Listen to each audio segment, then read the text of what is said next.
was that a soundboard or is that the real deal? I don't know what's real anymore, that's all. Yeah, I know you don't, buddy. You, sir, had a journey. I had a journey, and I think I'm still feeling some ramifications, but lo and behold, we got some people here with us. We have some people, and these people have took a journey themselves as they were wandering around aimlessly on Wednesday. Where is stuck? Where is stuck? And their journey brought them right back to us. It is Thursday. It's our third day of the week. What is up, everybody? And also, lo and behold, we've got a milestone here. Not like the guidestones that were exploded. The Georgia milestones. Yeah. This is a milestone. Don't confuse the two. This is our 200th. Or, you know what? No, I want to feel young. This is our second 100th episode, bro. It's a little bit of a both, right? Because, like, Stuck at Night, like the new brand we did from Stuck in the Middle, you know, that was our more regular nightly show, so we kind of changed it. But Stuck in the Middle, initially, we hit like 117, and that was doing like one episode a week or something like that. Uh-huh. You know, now we finally graduated onto bigger and better things. Maybe it took us, you know, if at most we do 2 to 3 episodes a week at this show.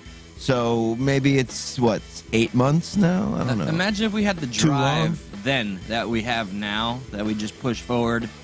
I'm not going to deny that. There's not that much difference in drive. This is true. Yeah. The bout of depression that seems to be following. Like, I thought I was all good after I broke my brain, but it's returned today on my day off. I just, I don't know. Well, I need to do some nature healing. I think what you need to do is you need to go hit that roach again. Oh, my God. Maybe dude. knock yourself back on track. I threw that motherfucker out, and I set it on fire and stood above the vapors. No, what? I threw that sucker out, man. And I have so many questions. I got so many texts. There was an alleged voicemail that was probably left. You know, like, I thought we left Tuesday's show great. You know, I thought everything was going fine, and I think so did you for a little bit, right? You're like, I'm feeling good. Yes, I can relax and it was so great that I even rewatched, celebrated. I had some allocated bourbon, which is 50% alcohol, pretty pungent stuff. I think somebody actually corrected my 50% earlier. Thank you. And then at 4 o'clock in the morning, 3 o'clock in the morning, I'm like, I could use a little puff, allegedly. Yeah, you were, dude. You were not only were you were drinking Grandpa's old cough medicine, you know, sipping down the scissor there, but at 4 in the morning, you're like, you know what? I'm gonna smoke a cigarette. Yeah. And not only a cigarette, but apparently a wacky tobacco cigarette you had found on the ground. I had told this story the day I found it. I remember you telling this. Yeah. Yeah, and I should have taken the picture. But just imagine a large Ziploc bag with multiple different baggies. Probably, let's say, 80 baggies in total, but there's larger bags. There's little... each baggie had something in it? Like each yeah, all of them had like... Damn, you took a dealer stuff, bro. A dealer or people that have been living on the lam and just collecting everything. Or a donator. That's what we say here. They donate to the public. Yeah, donators all over the place. Yeah, just donating everywhere. You get a donation. It's a strange looking bag, though. Like, you got a donation. I did. Oh my God, did I ever. So there's like inside the bag, there was 2 bags with little tiny baggies in there that had like 420, the ace of spades, and the yada yada. Then below that was the special baggie with the half smoked roaches, and I don't know what made me decide, because I had been using allegedly the swiggity swag looking stuff, and that was fine. That was fine. I could play a video game. This stuff, I went outside while watching it on my phone and suddenly started thinking Josh was recording me. Hang on, real quick. But like, I want to make sure we do everything proper. Yeah, here. yeah. This stuff that you decided to smoke, this time was you chose a half smoking roach, right? Yeah. But for how long would you say have you been kind of, as you put it, playing Russian roulette, like dipping into that bag, doing this or that every now and again? Like how long have you had that bag? Let's say 2 months. I was 2 months. But I'd always take from the same bag, and it was just and it was clearly greenery, at least like swag. Okay, this one was rolled, so I didn't know what I was looking at. That was your first smart move. You know what? I don't know what's in here. I'm gonna smoke it. Yeah. I'm gonna see what happens. Well, it was working out fine until last night, and I did not know that I think my eyes were closed for a lot of this. No, for sure they were. I was watching the show. For sure they were. The bag you found, you saw two questionable looking characters. Two homeless people. Two raggedy, homeless two very people. raggedy, rough looking homeless people were looking all over the parking lot on God's green earth. And I went out there. I'm like, what? I wonder what they're looking for. What you guys doing? So first I find it and I swipe it. And then I figured, where was it in relation to where they were looking? Just on the fucking street. It was like, like were they way off base? Like were they so tweaking out they weren't even near the pickup area? They were a few feet off. Like, I don't know. It's not that far. It's not that bad. Like more distance than we are now. Like maybe where the fucking lamp Damn, is. and they didn't see it? No, dude. This sounds like a big bag. It's like yay big. Like that's how big it is. And they probably just got done smoking that. Roach that you were partaking on. When I did ask them, I was like, you guys looking for something? No. And then, but they're like looking. Who? They continually keep looking down. I'm like, and I'm holding the fucker in my little make-believe apron. And I'm like, okay, I guess they're not looking for anything. And I fucking kept that bitch. So like, I mean, can you imagine if they had said, oh, what's up, Inner Circle? Howdy doody. What's up, Technolificer? I'm squinting. I can't see. Yeah. Can you imagine if you did answer their question earnestly and honestly saying, yeah, you know what? I did find something. We would have avoided all of this. Yeah. You would have had dude, I almost, not a mental collapse via hallucinating on homeless people's drugs. I almost deleted Stuck Allegedly. in the Middle. I almost entirely deleted this show because I couldn't find the episode. I kept rewatching and rewinding the last episode. I'm like, where did Josh fit this in? Let's back up just a tick. Tuesday we finish. Yes, through Zoom. Through Zoom. Let's go back. It was around about 4 o'clock. Yeah. You were like, oh, I'm feeling good. Yeah. Let me partake in the homeless drugs. Yep. Yeah. So you luck of the draw, you pulled the one that had I don't been like smoked. I don't like your classist attitude here, okay? I'm just saying, like, but yes. Why would I save something that was good? You know what I mean? I would take a hint like, oh, look, why is there a roach still here? I mean, maybe, okay. Dude, it's a bag of roaches at the bottom below the other bags in the bag, man. Like, I'm in a bag now, man. So that's called a graveyard blunt. If you save a bunch of roaches, yep, and then you undo all the roaches and make your, like, maybe it was just really strong stuff. No. Doesn't sound like it. No. Okay, because this was so visual and visceral. Okay, for one, I can't describe it any better than, like, I just know when my eyes were closed, my head was down because I briefly remember trying to gain the courage to call you. Okay, but okay. So before I get to that, it was like I was the size of an ant. So you smoked it. And then smoked it, and what started happening? When did you, like, do you remember, like, the lead up to, like, I just went like, all right, from smoking it, all of a sudden it's just fucking, it's all of a sudden I'm talking to you on the phone, but you're a host of Stuck in the Middle, and we're on Zoom again. So it was that instantaneous. Yeah, it felt like there was nothing in between. I don't know if there was a buildup. I was maybe unconscious for a spell. Yeah, you could have been, but probably not. I mean, that went, like, if it is what I think it is, you know, and, like, it was like some type of thing that was supposed to be a substitute for the illegal thing, whatever it is, you know, spice. Right. If it was that, which we don't condone whatsoever. Nope, never. But that shit hits pretty quick. That's what's up, Liberty Line? What it's sounding like, because it did seem to go very quickly. Like, I remember the initial huge inhale, which I regretted. You took the world's big, like, I've never took an inhale this big before, like, because you know, like the filters you put things in, like, oh, so they had a filter on it. I took an alleged one hitter and stuck the sucker in there, no screen. I fucking smoked the shit out of that thing, allegedly, and then immediately I'm watching myself on Stuck in the Middle, but I thought I was on there and on the phone at the same time. So we're talking. That's why, because you were on Zoom, right? So like you see yourself on Zoom. I was watching us on Zoom. Yeah. And I had it in my brain that you had somehow tapped into my phone and just gotten me on camera. And then you started interviewing me. And then you started showing all these these pieces of footage of me saying things to other people. When you say me, when you say I started interviewing you, like me, like Josh, like it was you, and things were started off like kind of normal. I was comfortable with you, but it took a turn. What do you mean? And I knew. What kind of turn did it take? At some point, you know how like a man turns into a werewolf at the moonlight, like evil Josh. Okay, what? I don't know what to call it other than fucking evil Josh. I knew you scared me. You were terrifying me, not because of how you looked, but you had secretly recorded all these things of me talking to other people, and I thought all of YouTube was watching me in this moment. Did I have a mustache or a goatee or anything? You like had evil Josh has to have like a look, right? You were thinner.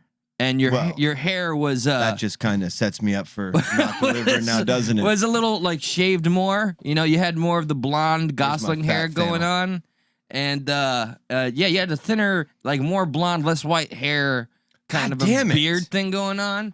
Yeah, you were younger, skinnier, Josh. I don't know why that was happening, but yeah. You know, Guy's trying to do a bit here, and I mean, I'm to just spoil the whole bit. Trying to be honest. Okay, how about this? Real quick, I have to use the restroom. Okay, yeah. Okay, and I'll just tell these people what. But you know, don't go to because I still haven't heard it. But there's no way for me to do what I'm gonna do.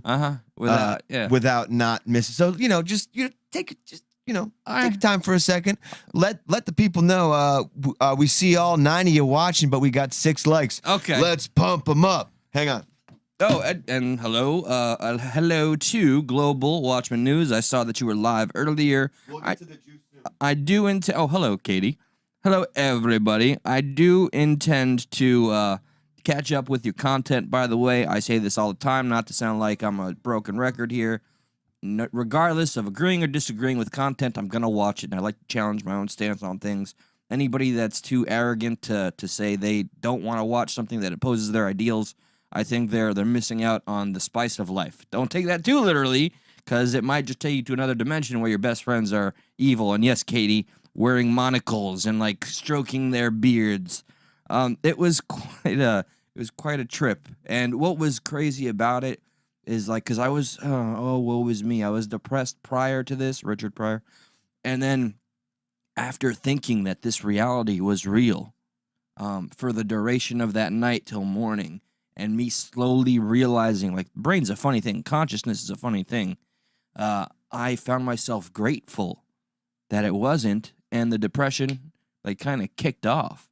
Then I screwed it all up and, like, wasted my day today. Got some comics from Amazon and just did a whole bunch of nothing and end up feeling bad for myself. I almost canceled tonight's episode, but I couldn't turn my back on you lovely people.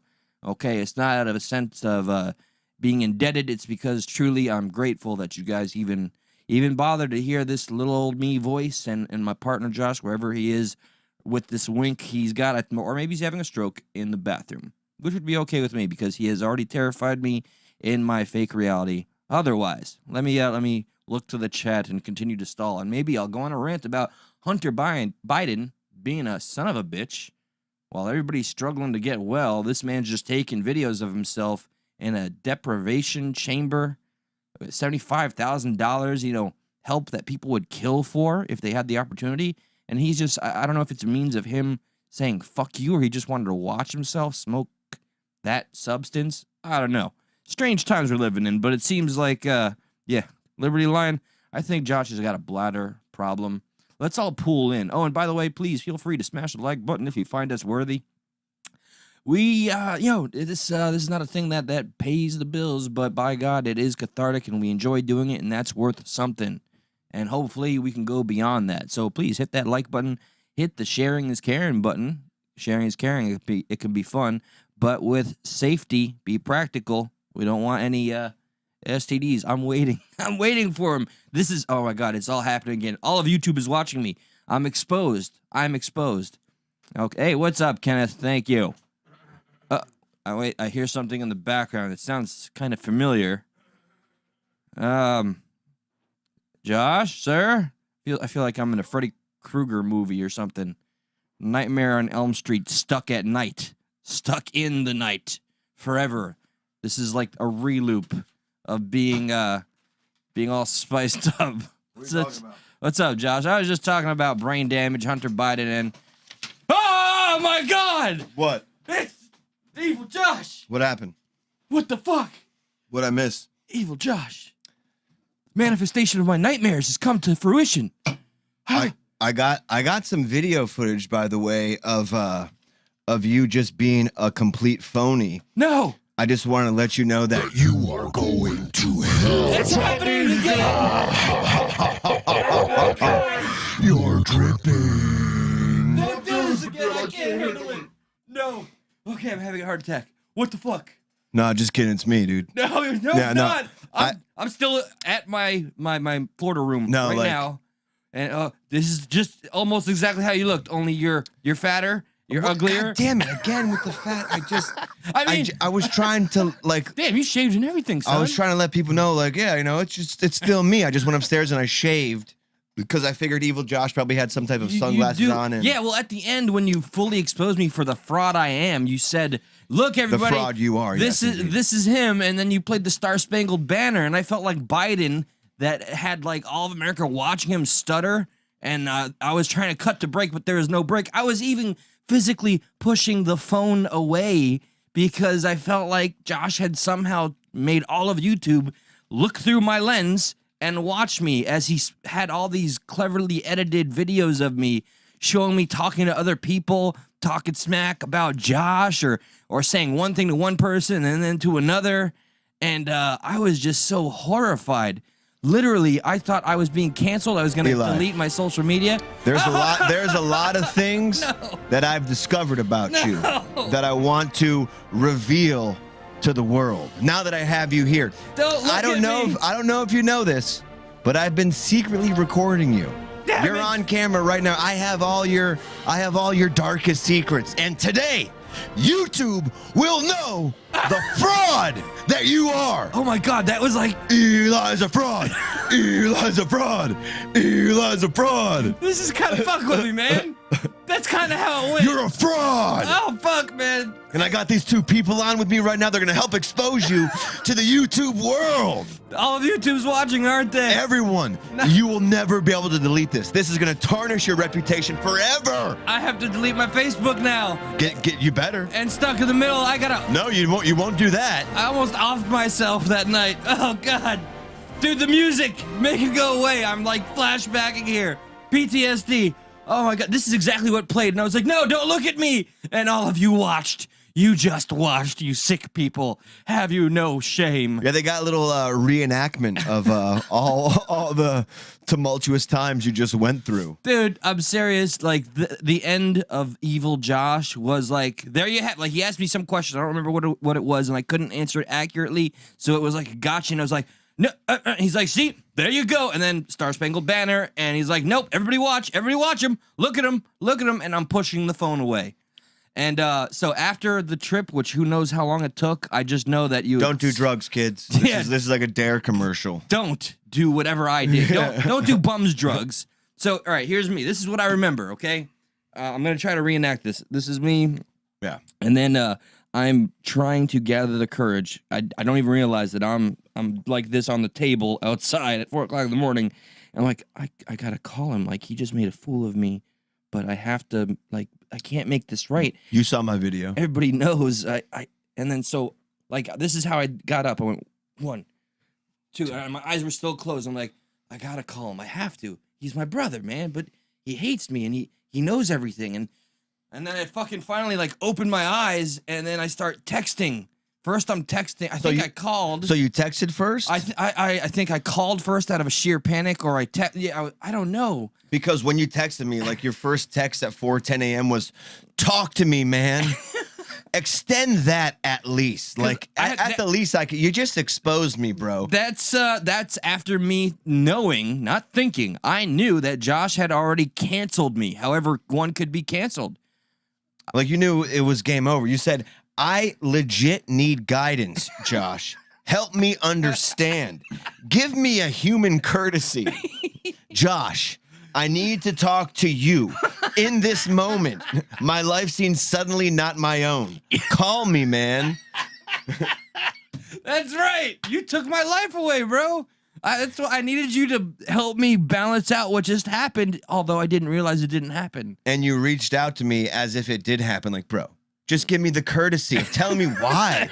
Why did you do this to me? I felt like it was almost like it's something I had coming, though. Like I deserved it. So it was a very Sounds weird... about right. Yeah, no, seriously, like this has me a little like in my subconscious, like what the fuck am I so afraid of? I'm transparent and all that shit. So what am I really afraid of deep down? But I did call Josh, and unfortunately, I must have not known how to leave a message right in my state. The surprise got spoiled for you because indeed we were kind of hyping up a voicemail that you left, but as soon as you walked in, my lovely girlfriend, partner in crime, says the email's gone. Yeah, the voicemails are like, God damn it, just let him simmer in it for a second. Instant relief and gratification. Yeah, I know you're probably a little more happy, but what you don't know is I actually have you on camera.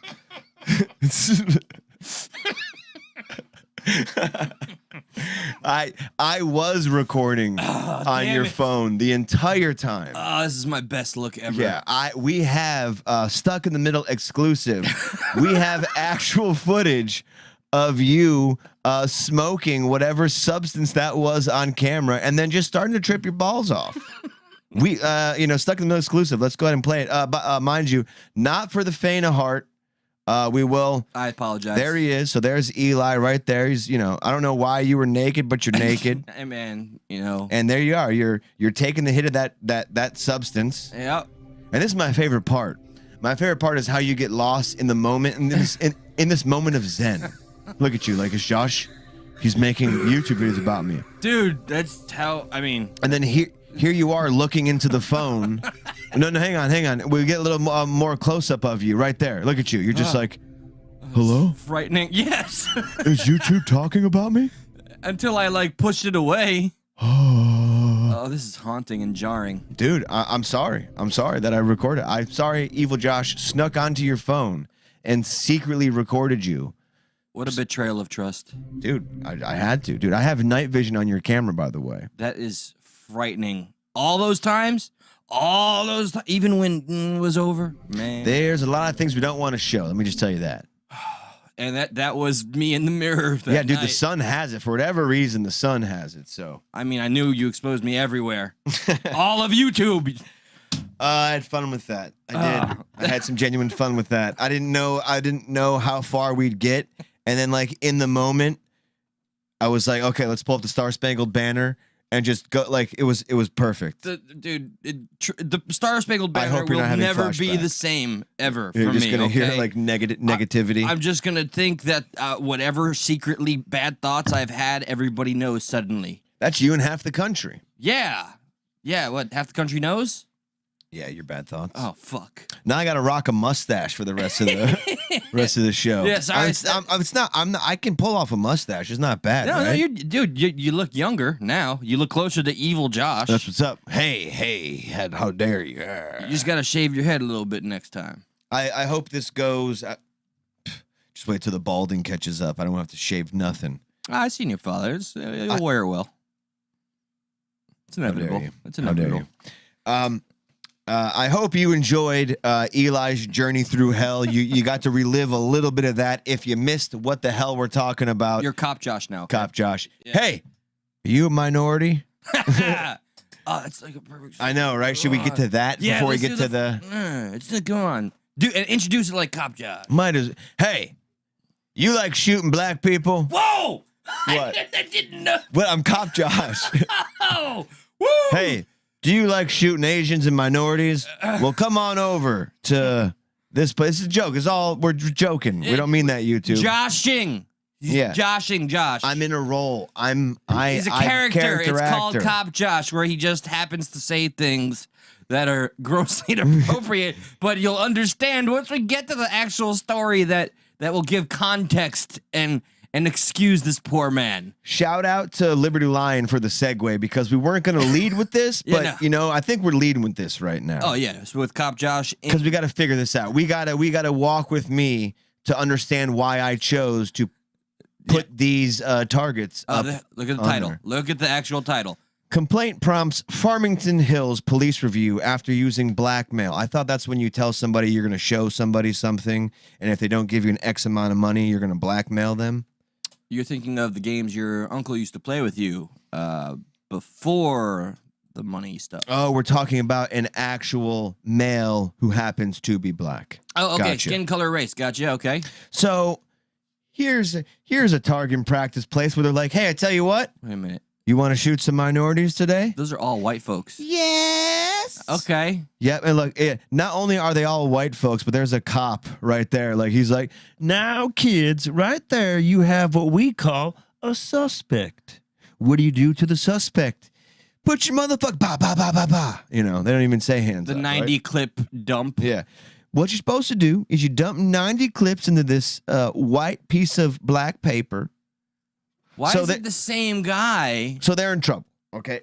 All jokes aside, they're not in trouble, but there's some controversy brewing because this picture, there was a Boy Scout trip that had happened, and they went to the target practice facility, and one of these pictures went out online.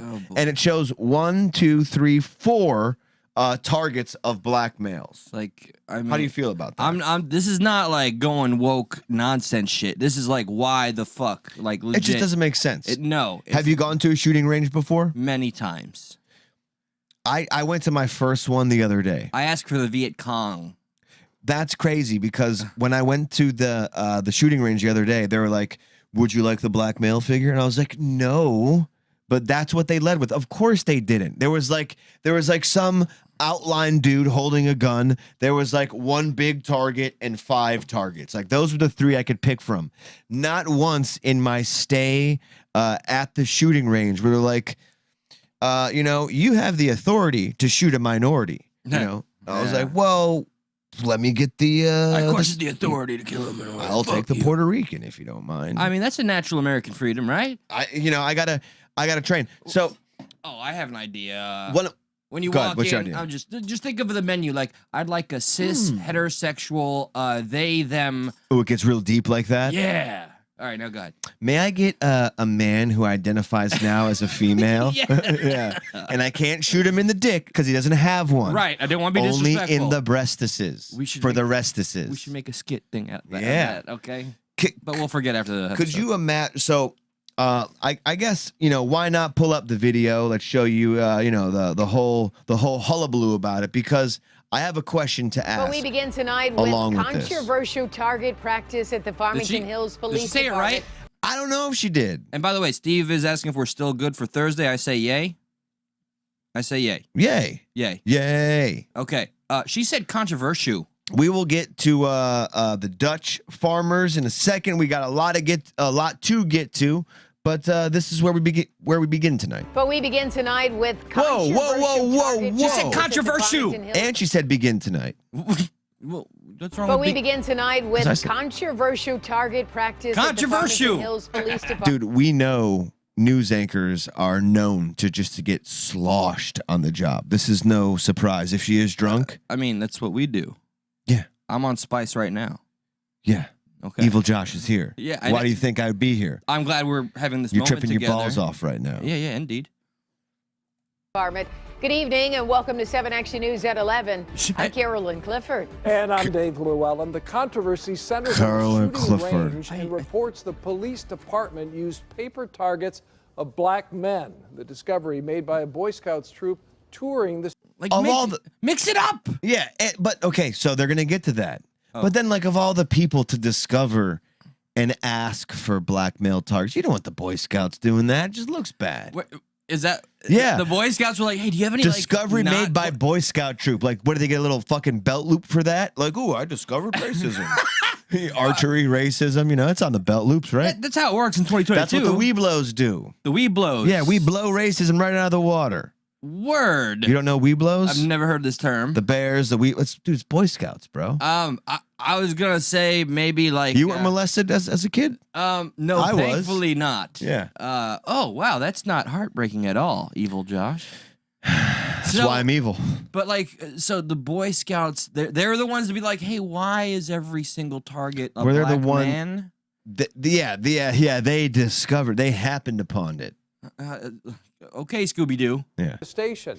Ruh-roh, I smell racism. Yeah. Oh, gee, Scoobs. Is that racism? Now there are calls for an independent review of the practice. 7 Action News reporter Darren Cunningham. Oh, they got a black guy. Why wouldn't they? I mean, you need to. Wouldn't it be like it'd be rude to have anyone else but? Do you recognize that voice? That's the Shrooms Eli voice. Yeah. Okay. Shrooms Eli is awesome, dude. I wanted them doing this again. Okay.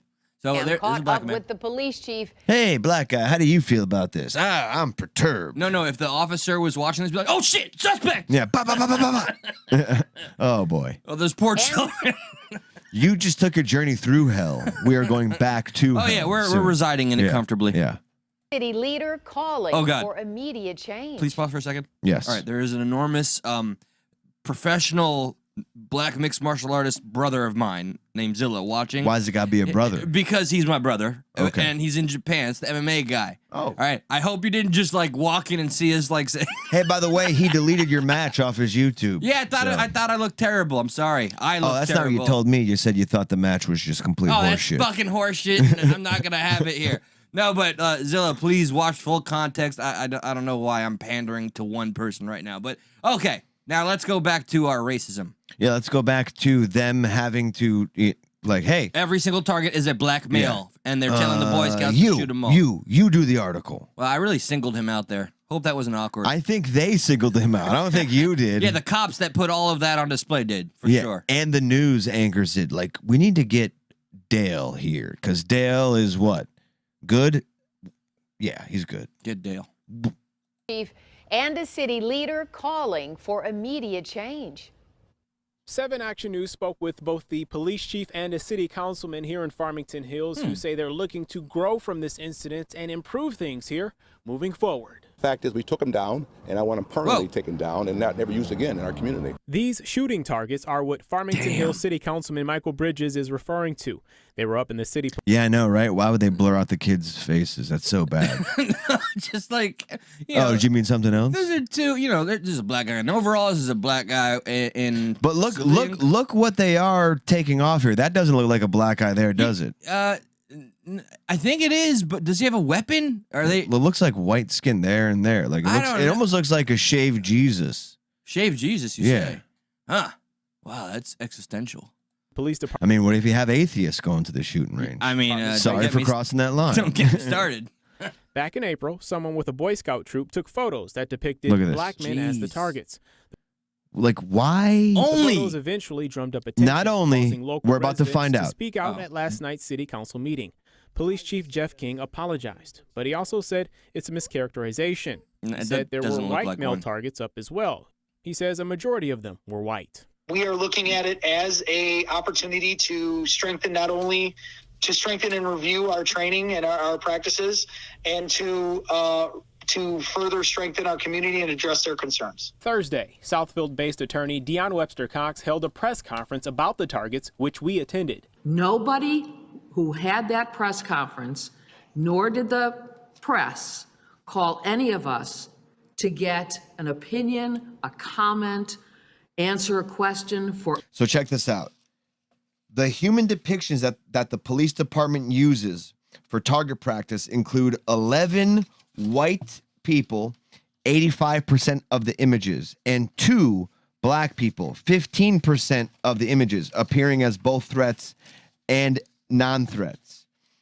Visitors to the Farmington Hills Police Training Room flip a target depicting an armed black man with a different picture of an armed black man, prompting a complaint to media. Wait, there was one armed black man armed with another armed black man? He was holding the black man? Well, they just got arms. Oh. They just got arms. Okay. No, that's not what they mean.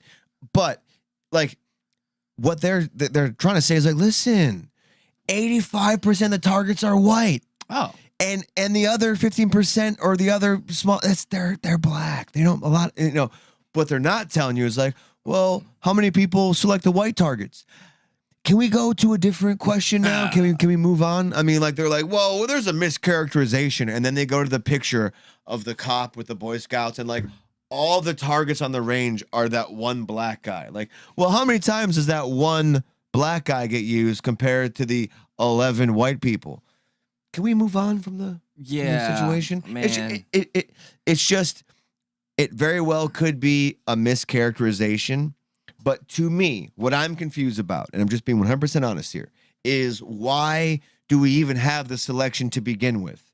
Can you name me one situation, and I'm not a cop, but in which you've been practicing shooting a white man, but then in real life, a black man runs out, and you're like, well, I don't know what to do. I've only been practicing shooting the white guy. Yeah, I don't know what to do. Like, zero. So I'm confused why you would even need any distinction between the two. That could be ignorant of me. Maybe I haven't been on training. I haven't been in the field where you're presented with these demographics. But to me, just spitballing here, it doesn't seem realistic that a confusion would be made on a target because you've been practicing. Like, well, I arrest a lot of black people, so I have to practice on black people. That's just how it goes here.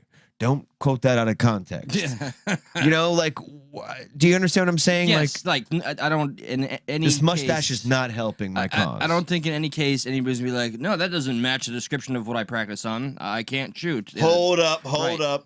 So essentially we're saying, we're confused as to why any police, because one of the cop friends we spoke with were like, ha, I knew even before I read the article, they have access to all the demographics. And it's just like, again, maybe one is being chosen more. It devolves into a bigger conversation that almost aligns with the video game conversation, as in, you're GTA, you steal cars, you run over people. Is there some catharsis there at doing that, as opposed to opposed to it making a bad person? Well, I think that's the important distinction of people understanding entertainment for it being just that. But what is shooting? What is target practice? It's total fucking therapy for me. But it's also entertainment. It is entertaining, and I do feel better about my fucking day after popping off rounds. I've never used a human-looking target. I've just had the ones with the points and all. I have, but it's the outline of the guy holding the gun, and it shows you where to shoot. I didn't have a selection of his fucking ethnicity. Yeah, I was like, hey, where's the Viet Cong? Where's the Taliban? Right. No, we don't have that here. But I can extend my mind, my thought process into the idea of it being related to video games. Although, where I'm confused is why you have to choose who it is you're practicing on. That's. But there's a catharsis there. I'm sure bad people still use those. Bad people still use video games. Yes. Bad people still use guns. Bad people still use target practice. So, do you understand? I'm really trying to paint a convoluted picture. It's supposed to be all over the place, just in the sense that. Is it bad? Is it good? Where do people line up on this? That is very specifically on the perspective of the person. This is a very How do you feel? Only by the individual. Eli feel? I mean, Evil Josh loves it. He's all for it. Regarding this, I mean, I just think what we saw, since we're covering it, it's a bad look and it was captured. They need to explain and own up to it. That's that for that kind of issue. But if they have access to every demographic, just like this broader idea of like choosing who you want to practice on, like does that really make you better at like target practice? No, not at all. It doesn't change the fact that you're still shooting at a target, regardless of what the fuck it looks like. I really wish we had our cop friend on, or somebody who's a cop, just to explain to us why they would need to target practice on a demographic. Like, but this is stupid because they have all the demographics. Why? Why do they have all demographics? To me, that's still kind of sus, right? Well, yeah, the whole dead ass, no cap. You're bussing. For real, I'm confused. I'm bussing right now, dude. I think I'm so confused, I'm willing to say improperly. What's the next topic? Yeah, I mean, I guess we kind of leave it at that, right? We don't want to dig too many holes there, but how do you feel? Let us know in the chat. Yeah, we'd much appreciate it. Do you understand Evil Josh at all? That's the question. Dude, there are going to be people who tune in, in just a few moments, and/or right now, and like, why does Josh have a mustache now? Well, they have no idea the shenanigans that just occurred. Well, according to our analytics, most watches are rewatches, and they start from the beginning. Oh, good to know. Good to know. Welcome, Spyrus. And yes, by the way, Zilla, I did get your message. I will re-upload, since I still have it, your fight video with my commentary. Just not the rest of the video. That's where I failed. Let's take a gander real quick across seas before we bring the conversation back to what's going on here in America. You're a veritable wordsmith, sir. You're a word I don't know what that word means. Veritable? Veritable. Dude, I will expose you if you say something like that again, dude. I swear to God. All right. That's enough. Like, where do you want to start? You know, Boris Johnson resigns. The Dutch people are in Dutch. Okay, what's up with the fucking Dutch? The Dutch are in Dutch. And so I don't check know this out. shit about. Yeah, we'll get the Boris later because I fail to know anything Boris about is a palate cleanser. Boris is just kind of like a little quicken because, like, whatever. All right, I like Dutch people, by the way. Dude, just want to say that. Listen, I like all people except for those people. Cop Josh, Yeah, easy. Except for those people. Drew might be watching. That's fine. Hat off, dude. Hat off. The World Economic Forum controlled Dutch government announced last week an end to modern farming. Wait, what? Wait. First off, that's an alarming sentence as fuck. Modern farming? What, does it mean it's going to get better? Because that's an essential part of human life. Yeah, no more modern farming. Now it's futuristic farming. What does that mean? GMOs, like fucking splurging on the cow? No, they meant anybody. Well, pretty much it is, as we are joking around by it, but they're like, we're killing off modern farming and we don't know what to do next. But you motherfuckers can't do anything else. Putting harsh controls on nitrogen, spelling the end to thousands of family farms. What in the fuck? Let me bring up, I saved this because this was actually a really good insight into what this whole thing is by the Indian Express. Let me zoom in here. Why Dutch farmers are protesting over emissions. Some 40,000 farmers gathered last week in central Netherlands agriculture heartland to protest the government's plan to slash emissions of damaging pollutants. What is the government proposing, and why are they protesting? I have a quick question. Yes. This actually might expose me and have me reevaluate a very progressive stance I have. Because, I do We've been talking about this for many times, just the idea of climate change and how it is like the idea how everyone thinks that their holy term, that this thing that's made to do the most good. They don't realize, as we were talking about the EPA last week and, right.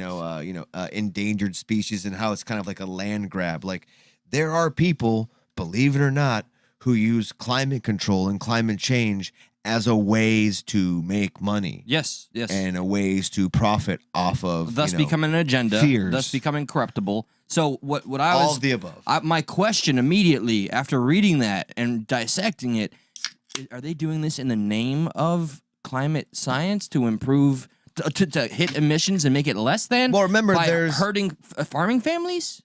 Because then I fucking changed my mind a little bit just now. It's not even, dude...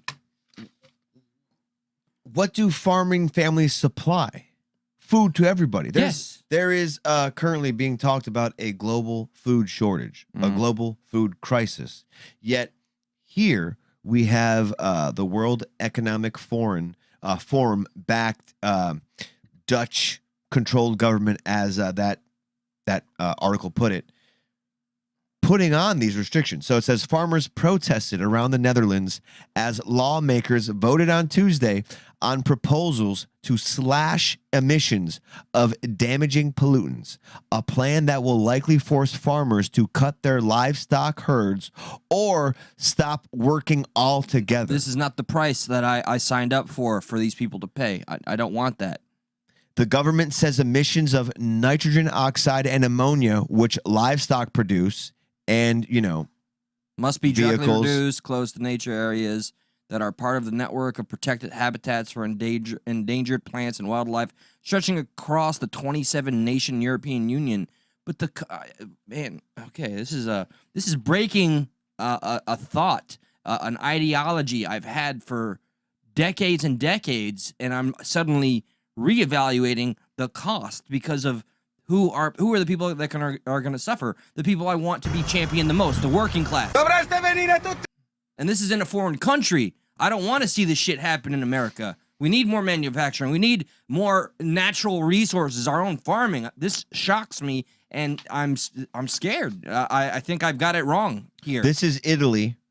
Their farmers are rising up and organizing because, I mean, a lot of these, it's this, like, you know, there could be a lot of farms that aren't necessarily producing globally, but they produce for their community. Yes. You know, farmers market, stuff important. like that. It doesn't always have to be global. Community. We've taken such a turn away from communal giving and taking and sharing.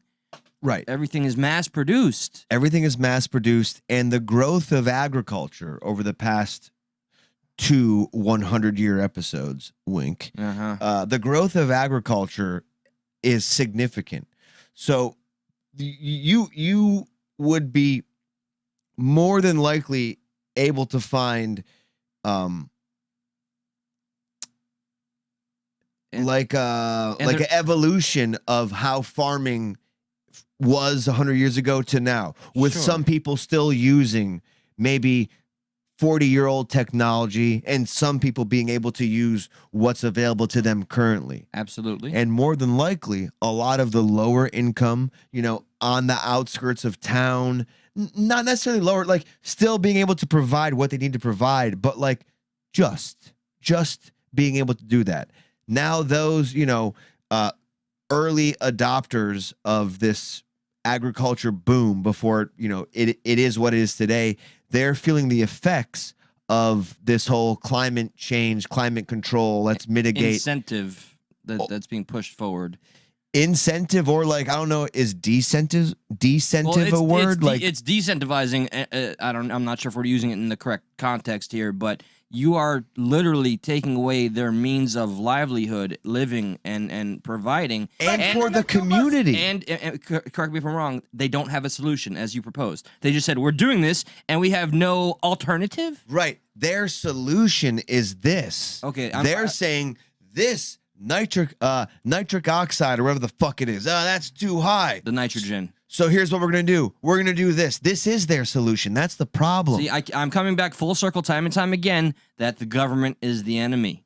Okay? Like, as a progressive, that's problematic for me because I do require heavy regulation of the government, which is laughable because watching them police themselves, ha! But the government never gets anything right. No, they don't. Rarely. When they get in and they start telling farmers how to farm or gas companies what they need to charge, we're getting into communism. We're getting into something where the government controls most of everything. Not good. I want to give two shouts out, one related to this. All right, Forging Thought, up and coming channel. Check him out. He's joined us. What's up, Forging Thought? With Steve Harloa. And secondly, Kenneth Medina sent me like a 3-minute video that really opened my eyes about my views of government versus private institution regarding firemen. The government-controlled fire departments, those people use the most expensive budgets. They buy the most expensive everything, almost to the point where it's excessive. And then I learned about let's say, are you aware of volunteer firefighters? Yeah, right. In upstate New York, that's pretty much all you have. No firefighter gets paid money. They bill you $350. The captains do. Everyone else is volunteer. So this is like a new threshold for me looking at things here. Yes, I believe we should have some basic services, but it kind of plays into more. Why maybe you need some government to be like, what the fuck are you paying? Like, for instance, in upstate New York, there is where the private sector hasn't stepped up. Why aren't these people being paid? I don't know anything. The one that I was just volunteer firefighter, just in general, like you don't get paid. That sucks. That's dumb. Fucking terrible. What the fuck? But at least the specific one I'm talking about, I think, is in Missouri, so it's in a weird place, or maybe it was New Jersey. I'm not sure, but they are all getting paid, and they get to bill a household. And down it's here so they small. get paid. Yeah, down here, if you're a paramedic and an EMT, or I'm sorry, if you're a paramedic, EMT / a regular firefighter, you get paid more. Like all the fire stations down here, you're getting paid. I'm just coming to realize, like, my evolution keeps on taking me where I didn't think I'd be, which is less government. I guess I'm not a conservative on things, but not on everything. No. Like, I know things. what I want ideologically, man. I want a stronger working class that has a safety net. I want a cleaner environment, but not at the cost of human beings' livelihoods. I want nice things and healthcare for all. Yes, I want these things. I think that should be a service. But I keep on running into this brick wall, which is the fucking government fucking everything up. And I don't have an answer to that. I don't. Yeah, it's just a little I wish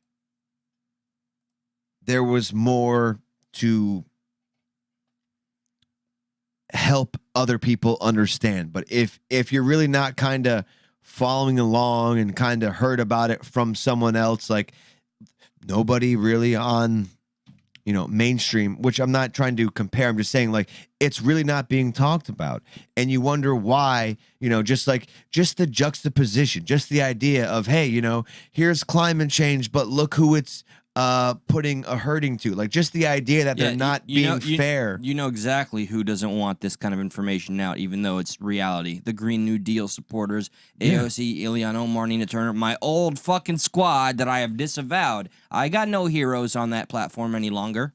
I mean, quite literally, I don't think we ever got into it. Let me try to pull this up quickly here. It's something Biden said.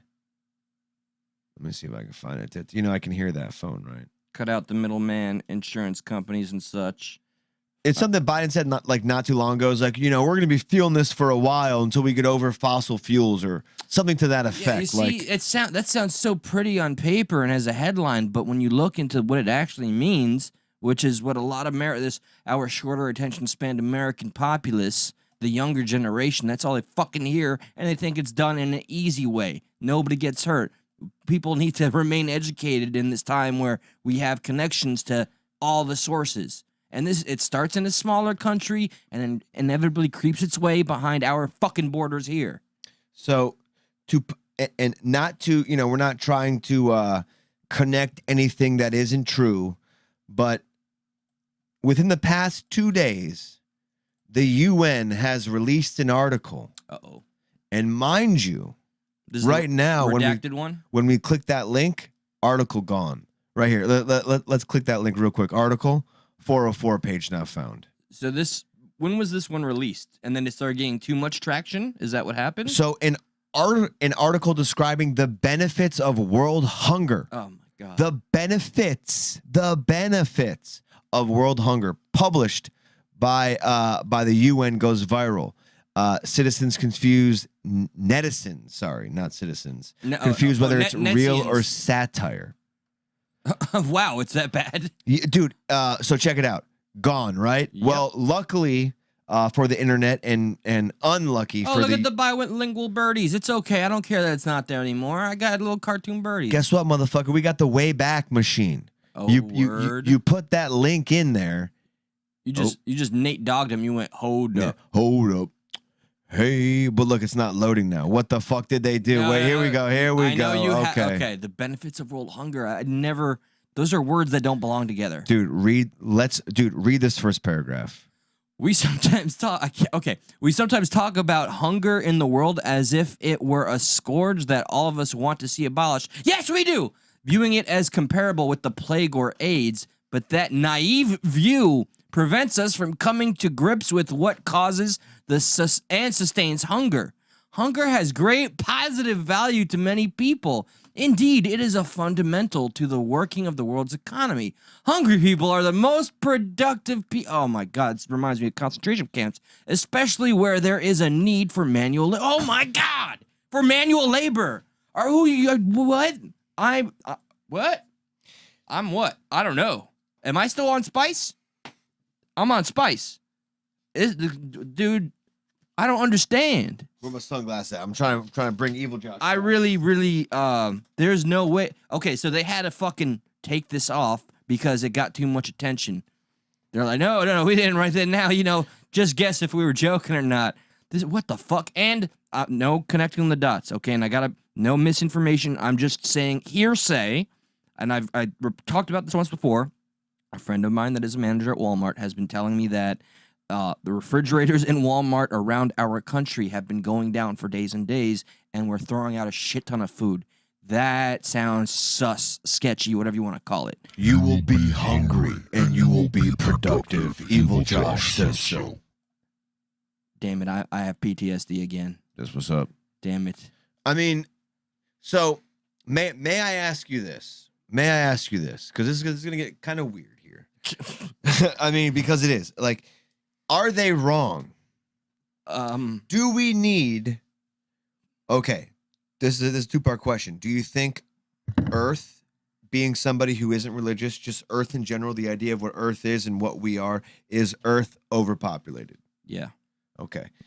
Number two, if you have people on Earth and you need them to participate, what's the best way to make sure they participate? You dangle that food resource, man. So, like, where in the grand, like, this is what I battle with, because I'm like, fuck, like, you know, like the Georgia Guidestones, for instance. I think they said population needs to be capped out at about 500 million people in the world. We have 7 billion people. So already the idea that we got too many people is a reoccurring theme. And look at the people that talk about it the most. You know, And we talk about finite energy. Yeah. We talk about finite resources. You know, this is why you could argue there's a big push for renewable energy, renewable resources, and things of that nature. So, you know, this is why people argue that one thing that came around a few years ago and nobody did anything about was because, like, well, we can use this to our advantage. And we could say eugenics, I think. All of the above, you know. So at what point do we say, no, you can't suggest that. You can't do that? Because are they, like, who gets to be the person that decides who gets to eat or not eat? That's where the negativity is. I mean, that's where things get very dystopian and uncomfortable. But we need people to carry themselves. Like, you can't, unless you have, like... We need people productive, you're saying. We do need production. Why wouldn't we? We're on this, like, I do feel like when you have, like, this second life in mind and this idea that after here there's going to be something better, it's some people more palatable, really push themselves off the motivation wagon because they're like, well, I can just be a good, you know, like, there is no need to produce or to be better because it's going to be better after I leave here. Without the idea of, like, hey, this in general is going to be finite. Why not we try to make it better for everybody as much as we can? I'm confused by all this. I just want to be extra careful and clarifying, you know, that people of faith and conviction, I do absolutely believe they are doing wonderful, beautiful things with their faith. And, you know, I just hope nobody misunderstands our quarterbacking on the subject. I don't think, you know, everybody uses it. I mean, some do have it as a comfort mechanism. I can't deny that. I will say this: I've seen a lot of people with faith live a boring life or something that maybe doesn't give them joy because of the idea that there is a second go around. Oh yeah, you're speaking from the people you've known, correct? Personally, yeah. Yes. Yeah, I've seen it work in someone's disadvantage, as I've seen it work in someone's favor. They're just like, fuck it. I'm being the best I can be. I have the strength and the power behind me to be that person. So all I'm saying is I've seen it work in both ways. But just the idea here of, like, how wrong is this person? Grant Kent, whatever his name is. He's wrong, but in a philosophical, more... I think, like, morally and ethically, he's... I mean, he's trying to make just a salient point, like, just cut and dry, just like, these are the facts.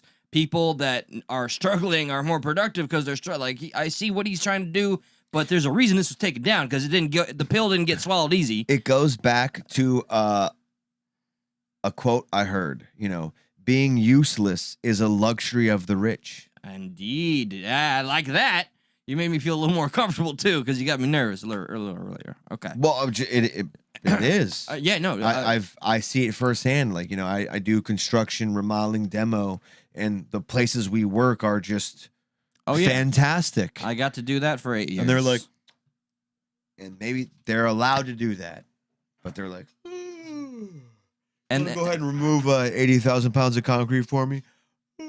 Yeah, and then they get to bitch at you. It's fine. I love it. And play Do authoritarian. They pay us, but what this UN article that was deleted is conveying is essentially the opposite. Is the the synonym, the anagram? It's the opposite but true. Like, you know, it's a luxury to be useless, but hungry people, poor people don't are have productive. the luxury to be useless. They're productive, right? You don't. Okay, that makes more sense to me. It's just like it will always go back to being a class thing. They want to do racist this and fucking bigotry that, but it's a class thing. Hey, we can't be rich unless there's poor people. Damn right. And you can't be poor unless there's rich people. Can't be a top unless there's a bottom, and vice versa.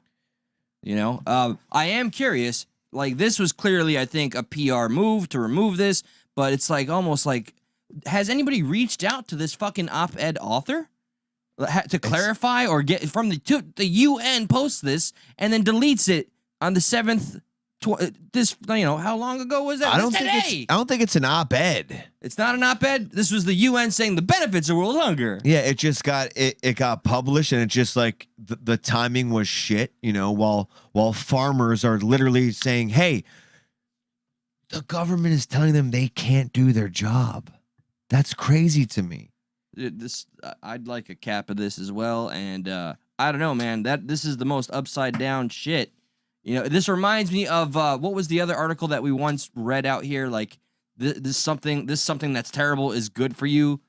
Was it the recession? Oh yeah. Oh, no, it was something along the lines of, you know, you'll own nothing and be happy, I think. Yeah, yeah. And there was something that they put out like, oh, everybody thinks that the recession is going to be a bad thing. No, you silly goose. Everything's just fine, even though we see it's on the horizon. Everything's great. We'll be fine. Punditry, talking heads, special interests, bought and paid for, man. Fuck the mainstream. And fuck the UN. Fuck the... I can't get too goddamn wild here, but, okay. It's just crazy, man. It's just, you know... by the way, real quick, before we get on to what's going on here in America, you know... this is falling apart over there in Dutchland. You know, Boris Johnson is resigning. Yeah. You know, the UK Trump, because they both got crazy hair. Ooh, you know. Well, he was a smart dumbass. I followed him a little bit. He would disengage an entire media onslaught that were waiting on his front steps by just coming out saying, I can't talk right now, but here, you want a spot of tea? Here you go, here you go. Nope, can't talk. And just they were all like, oh, it's okay, silly Boris. I mean, he's the guy who did Brexit. You know, yeah. Like everyone else in the UK went with the European Union, and he was like, yo, we're out. We're not doing this. What crap. A different time that was. That was like Trump and Boris at the same time. So now that he's resigning, somebody pulled a Josh. Somebody pulled a Josh. It's impossible. It's not. And not an evil Josh, just a regular Josh. That's even more horrifying. Regular Josh likes to use a certain song. He likes to, you know, there's a video that will be played, and then he'll go back and play the video again, but with a certain song. This person decided to crash Sky News with that song in the middle of a report. So this right here, my friends, is not me. I'm not touching the computer whatsoever. This is live. This is real. A couple of things. Firstly, we need to make sure that we keep the basic functions of government going. That's really important. There are, for example, no ministers in DfE at the moment. That needs to be sorted out. Secondly, I think we need to try and select a new leader as quickly as we reasonably can. And obviously, we need to make sure we make the correct choice, but we should do it in a reasonably quick time. In terms of Boris staying on, the convention is that the outgoing Prime Minister does carry on. That's what happened when Theresa May left. And he's doing his best not to acknowledge it. Yeah, yeah. This is in the background. Yeah, this is not like after the fact, like somebody here is playing that music. The man's talking like the sky is falling, and he's got the fucking Benny Hill music going on in the background. Because everything's just a joke right now. Yes, everything's just a fucking joke right now. As we just a couple of things. First, everything's just a joke. That needed to be played because we love Benny Hill. So Tommy Robinson for oh, I know who Tommy Robinson is. You know what? I don't know if this would get me canceled, but I don't know that I disagree. He's exposed a lot of the truth that people don't want to admit, and I haven't caught up with him recently though. I gotta look into that guy. You having a fun Stuck 100th episode? Yeah, you know, I'm glad that I forced myself out of my misery. Did you see how bad I looked when I walked in? Like I was trying to hide it, but I mean, could you see through me, evil Dude, Josh? I've never seen you wear jean shorts before, so that was a first. Yeah. I was like, this guy's is a carpenter right now. This is wild, dude. I mean, I used to wear these when I used to chew the carpet. I kind of feel like Stevie Wonder or something like that, you know. Oh, you keep that fucking Eli! neck motion. Where do you go, bro? So yeah, all that's going on across the pond, as they say. I want to clue you in on what our politicians, our senators, our authority figures are fighting the good fight over. You know, you got a guy resigning over there. You got Dutch politicians and the Dutch people in general fighting the good fight. Like, we need to farm. We need to farm. I got no heroes left here. Who are we going to talk about? You do. You have one hero. Do I? You have a one hero, Sir Elizabeth Warren. Oh, she fucked over the progressives and Bernie specifically. So I got a lot of hate for her. She's amazing. But she's always got something fucking crazy to say. She's amazing, and she is picking a hill to die on. Consumers shouldn't have to keep buying new chargers all the time for different devices.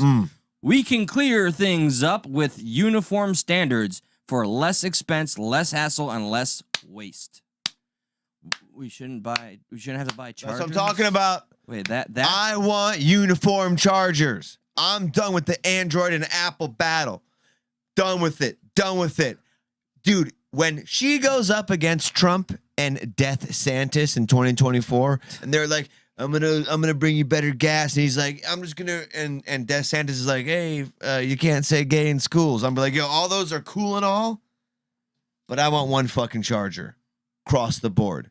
Elizabeth Warren, she's my man.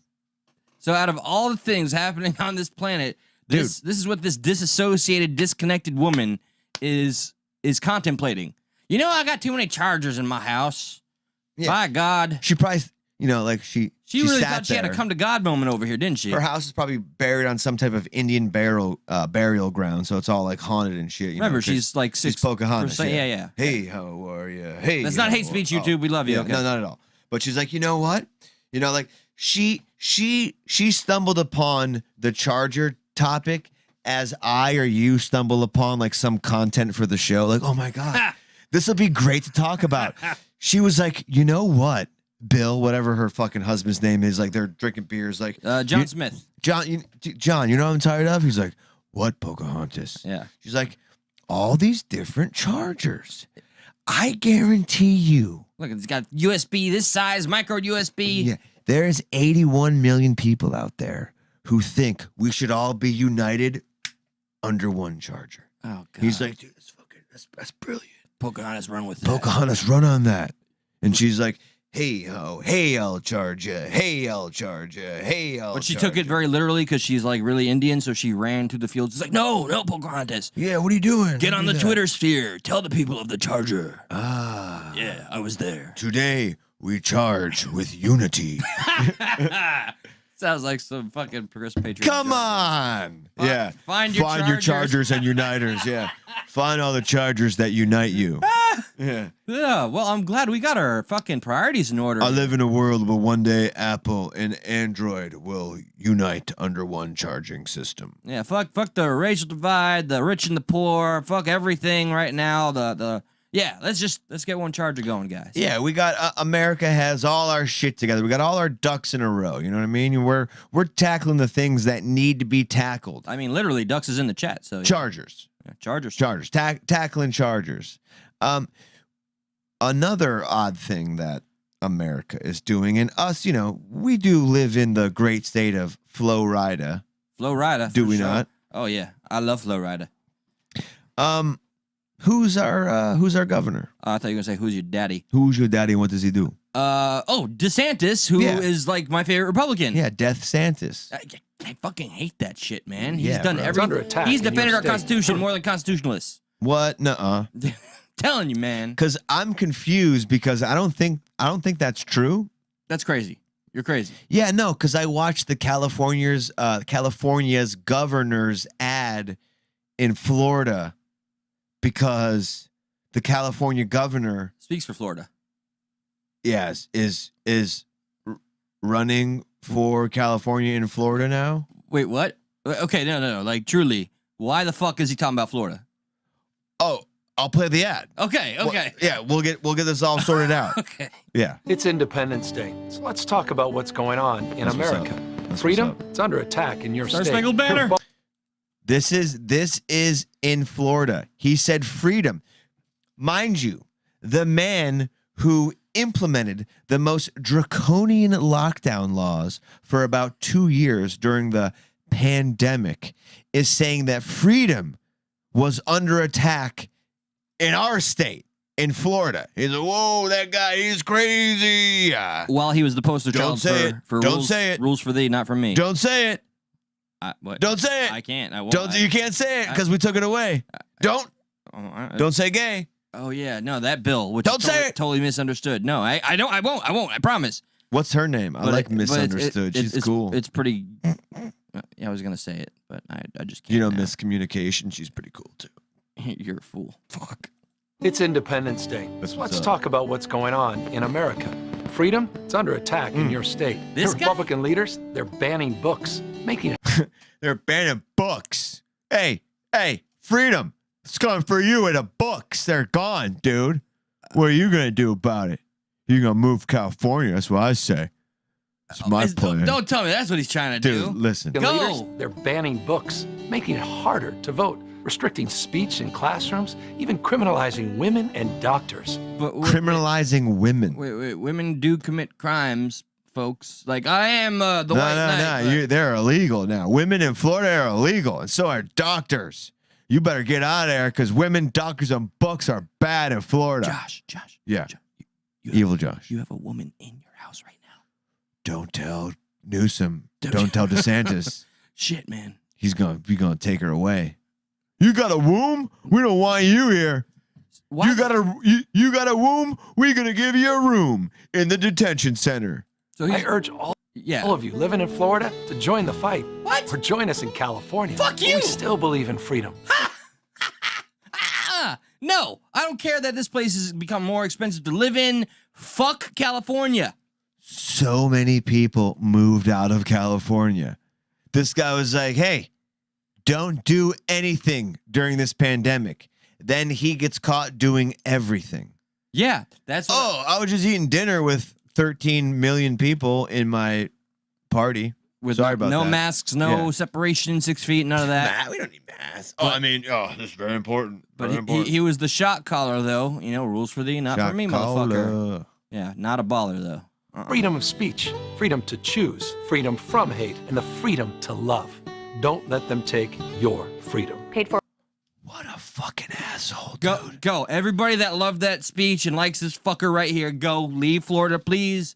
Goodbye. Dude. Take care.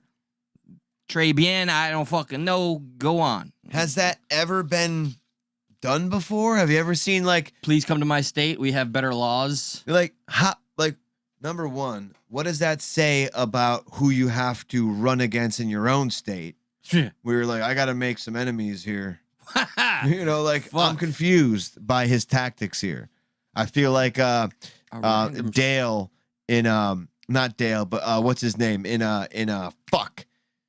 Will Ferrell, John C. Reilly, Talladega Nights. Oh, okay. And Will Ferrell goes up to John C. Reilly after it's all said and he's like, you know what, man, I'm really sorry about everything I've done. And John C. Reilly's like, I'm confused by your tactics. He doesn't understand why he's being so nice to him. Yes. I'm confused by his tactics. I am too, and he even looks a little confused right there in that image. You think they got a little firework Roman candle to his head? Yeah, perhaps. I mean, I don't. Don't you do it. It's definitely a hit piece on Republicans, but like, I don't just weird strategy. Let's see if it plays out, Cotton. In the same vein, real quick, of politicians and stuff like that, I'd like to get your take on if there's anything wrong with this. Probably it's by the mainstream media. Yeah, probably. I'm just trying to set. What's it up up, Ronnie? Welcome, brother. Democratic Rhode Island State Senator Tiara Mack. Whoa, has a video. Is that the one? Yeah, it's No way. Yeah, of herself twerking. Oh my God, we she's are like- an idiocracy. She's like, "Yo, what's up? Vote for me." Holy shit. Yeah, you want let's play it. Let's get this full screen. Oh my dude, I didn't know it was like this. I thought she was in a suit. Why can't I find the? Holy I'm voting. I'm Right? voting. I'm voting. I'm voting. So check it out. Ready? I'm voting Let me so make sure I hard got right the now. the volume up. Yeah, Dude. That's not what's. I'm really voting so hard right now. Where's your hand going? What? I'm just represent. Oh my God! What the? What? Where Ready? did she say vote? Vote Senator Mack. Wow! Really? I cannot believe my fucking. Vote Senator Mack. This is where. Okay, look, I care about my hair, but like right now, my brain is bro. We've gone full. Are you not voting for this? I'm already voted. I'm in. But dude, you win my vote every day. This is the most primitive approach of getting. It's not a good word to use. No, but literally, like, man see, woman gyrating, man can't help self, must vote, yes, equal. Hey, have we're not sex. supposed to objectify women. Yeah, but unless How dare you, sir? If you're trying to get votes, you can objectify yourself all over the motherfucking TikTok. Yeah, but we're not supposed to look at it like that. She has talent and she's a great dancer. I'm sure there's a beautiful brain in that ass, and 2 brains in that ass. I think, yeah, you put them together, you almost gotta. Man, I can't even think of brains right now. All I see on the voting bill is like, here's Gary Newman and here's Lori Johnson, and then the third is just dad ass. You know what? I'm voting for dad ass. Future debates are just gonna be twerking matches. Yeah. What do you say? Trump. Fuck that. I say the next Trump versus whoever the fuck. Oh God, camel toe. I think I'd rather see juicy Trump's rump than cackle Hamill or whatever. If you had to watch camel toe twerking or Donald Trump, I'd shoot twerking, myself immediately. Who sir. would you vote for? Oh man. Honestly, I put I'd myself in this position. I'd probably do Trump. You see, he's got some junk in the trunk. You remember those tennis photos? I would just on principle alone, He looks like two Florida oranges came together and made love. That's what that looks like. Yeah, for sure. A lot more difficult for him. A lot more difficult. Not for Senator Mack though. How is it like? Okay, look. Honestly, how is this like not being shunned? Imagine there's backlash, right? You're in the Senate. Yeah. Right? Uh-huh. And like there's like, all right, today we're going to vote on the voting rights of the first generation people of 19, and Miss Mack, how do you feel about that? And she just gets up, she starts stands twerking up and she upside down starts twerking. They're like, God damn, she's got a point. Yeah. That's all she ever retorts with is just twerking. Senator Mack has the House. I vote for dad ass. Yep. Dead ass, dad ass. Yeah. Dude, this is very alarming, though. Like, what is this speaking about in our de-evolution of intelligence or, comprehensive ways to run on an actual issue? Oh, my goodness gracious. On an actual, I mean, she's pretty. On an actual issue, damn. Yeah, I know, but I don't know if I want a pretty senator. Can I vote for her right now? Yeah. May I vote for dat ass? Okay, I'm voting. But she said, I'm trying to find her tweet without. Oh God, Forging Thought is in California. I feel so terrible. Check out Forging Thought, by the way. Very intelligent individual who's Let's see, joined the YouTube sphere. He'll be a future mod, but things have to come slow. Go slow. Ew. I'm sorry. Look, Miss Mack is in my head, guys. Okay. I tempted to move to RI. Yeah, just say this is my senator. No, I'm trying to find her tweet, but she said something funny like naysayers, however, quickly ripped her for needing to rely on a tacky. Like, this is the greatest thing I've ever seen in my life. For body autonomy, oh, she's gonna do it. She's totally gonna turn this into a feminist thing. Mack was unrepentant, keeping up the clip and replying to critics, even posting claiming that her twerk had been a powerful illustration of body autonomy. The conversations about my body twerking upside down are directly correlated to the conversation that's happening in the United States right now after the overturning of Roe v. Wade. The crux of the conversation about abortion is about body autonomy. Also linking it to trans rights and intersex rights. We're too retarded. We're Go away, I'm baiting. That's where we are, man. Watch Idiocracy if you want to see That's the future gonna be of how our you country. vote. You bait. Are you gonna bait? Are you gonna like? When do you complete baiting? Is it over this person? Over this person? Hey, I finished baiting over her. She wins my bait vote. That's how we're gonna vote in 2024. Just splooge all over the screen. Trademarked, by the way, when it happens. We thought of it first. We're here. Yeah. We did that. You're welcome, America. This mustache has some IQ to it. This is really like something I think I could talk about and so like just at length for hours, maybe even days. Where's like the mainstream outlets? It looks like this is being applauded. They even retweeted it, replayed it. But where are the people saying like this is not how you fucking run a campaign? She's being ripped for it. I don't know. I'm all over the place on it because it's like, this is what you get. This is kind of what, when love him or hate him, Donald Trump, man was on WWE, man was on The Apprentice. He's a TV figure. He's done it. Like, I can pull up a video clip of him getting stone cold stunned. Yeah, absolutely. Stunned. Yeah. The president got stunned. But he didn't use that as a means to fucking... I'm running for president. I only got stunned one time by Stone Cold. I put him under my wing. Like, yeah, he didn't. So do we see there's a little difference there? There is, but the idea is still there. There's an entertainment value to this person. I mean, you can even argue that Ronald Reagan started this. And John Wilkes Booth started. No, I'm joking. But Ronald Reagan started. He was an actor. He wasn't. Yeah. He was an actor. Yeah. He was an actor when he shot him. I dated a girl that was related to him. I almost misgendered John Wilkes Booth. Don't cancel me. I'm pretty sure you could do that. Nobody would be mad at you. No, everybody, dude. Look at the times we're in. You called John a herb. Dude, Senator Mac's gonna call me. She won't twerk for me anymore. It's over.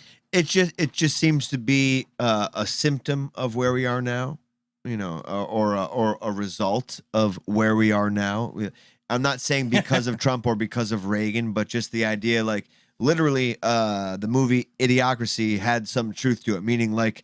Fuddruckers. I started to ponder, Mike Judge started to ponder, like, where can things go from here? It wasn't far-fetched. No, not at all. It was based in some truth, and here we are now where, it's like, oh, look at me, one twerking video sends conservatives on an uproar. Like, she said something like that. I couldn't find the tweet. Of course she would. Yeah. By the way, guys, I just want to say we appreciate you being here. Feel free to please smash that like button. It helps our traction. Please live dangerously. This is the best way. This is better than currency. Share our video on any platform that you may so we can keep on doing this. So far, it's 3 nights a week. Maybe we can do more. We just need more traction, my friends. And I am very eager for the collaborative efforts we have. We have Steve Harloa, Inner Circle, and I'm digging the vibe I'm getting from Forging Ahead. I'm sorry, I got your name wrong. I'm not looking at your chat. Forging Thought. All right? There's a lot of channels out there, and the more we collaborate, the more we can put the middle finger to the fucking media. Because this is the shit that they deem fucking news. And if you enjoy what we're doing, the PayPal, please leave a tip, donation, whatever you want to call it. If you feel ever so inclined, PayPal helps us out more than YouTube does. I'll twerk right now, guys. Eli will twerk. But we got to put it out there because, it is what it is. Yeah, we work for a living too, James Caan died. Oh, God, I can't twerk now. Oh, shit. I'm glad I didn't. I looked back and I caught you about to pull your ass out. It's like, James Caan. Oh, you shit. saved the day. Yeah. Here he comes to save the day. James Caan died. You know James Caan? Who's James Caan? James Caan, well, I think he got his start in like Godfather 1 where he got fucking shot up. Like, they even reenacted it on The Simpsons. And, yeah. He was a great actor too. He was, man. 82. Wow. Also famous from Elf. He was Will Ferrell's father. Remember Oh that? yeah. Yep, that was him. So this tweet comes out today. This is from James Caan's Twitter, his camp, as they say. His camp did this after he died? Yeah. Okay. And I'm hiding the last part, by the way, because I am evil. I'm prepared to be emotional because I felt a connection with him.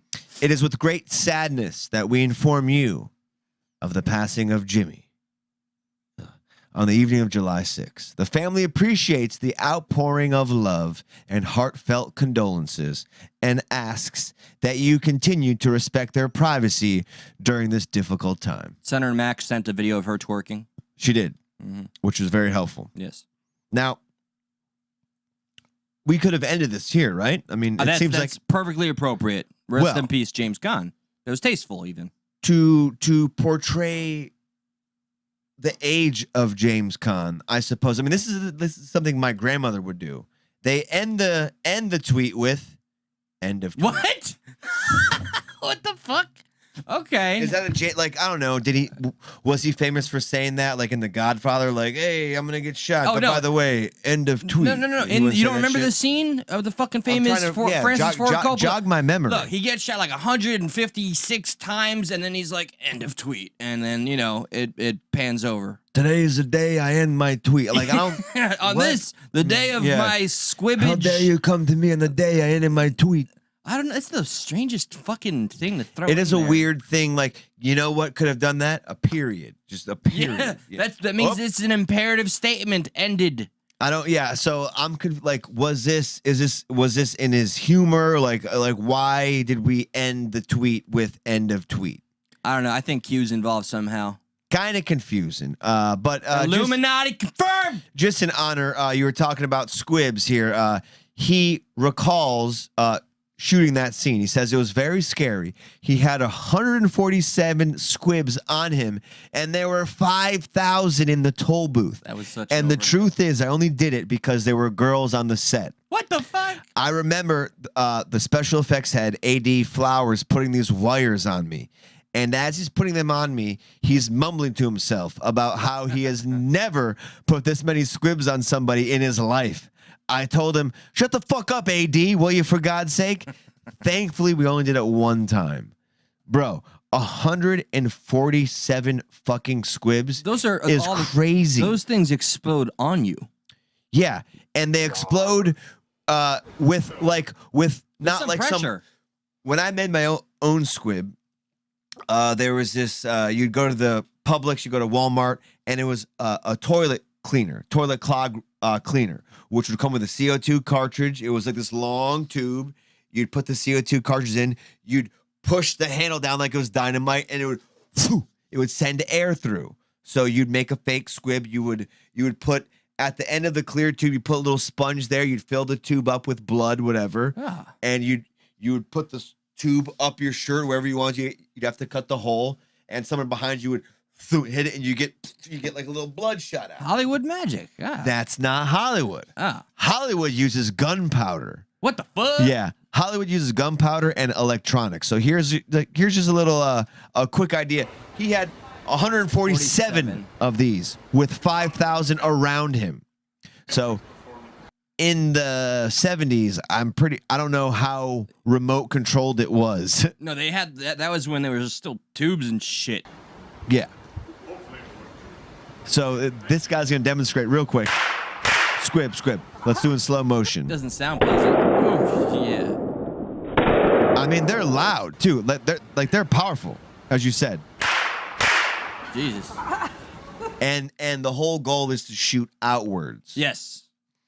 So can you imagine, just roughly, real quick, 147 going 147 mixed with 5,000. I actually have James Caan. He said he only shot it once. Yeah. But in actuality, they shot it twice. What? We have live footage of the second time they shot it. All the squibs went off at once. I thought this was an urban legend. No, this is 100% true. All the squibs went off at once. So we know this is kind of graphic. We can't play it too long, but this was filmed in the studio backlot of Paramount. Yep. From far away. It was the first take of James Caan. Yeah, it was the first take. All 5,000 squibs going off at once.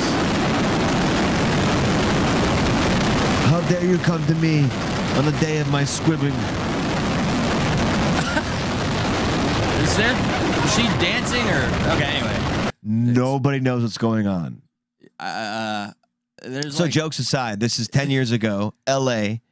This was 7,000 fireworks that went off at once. It was a bomb.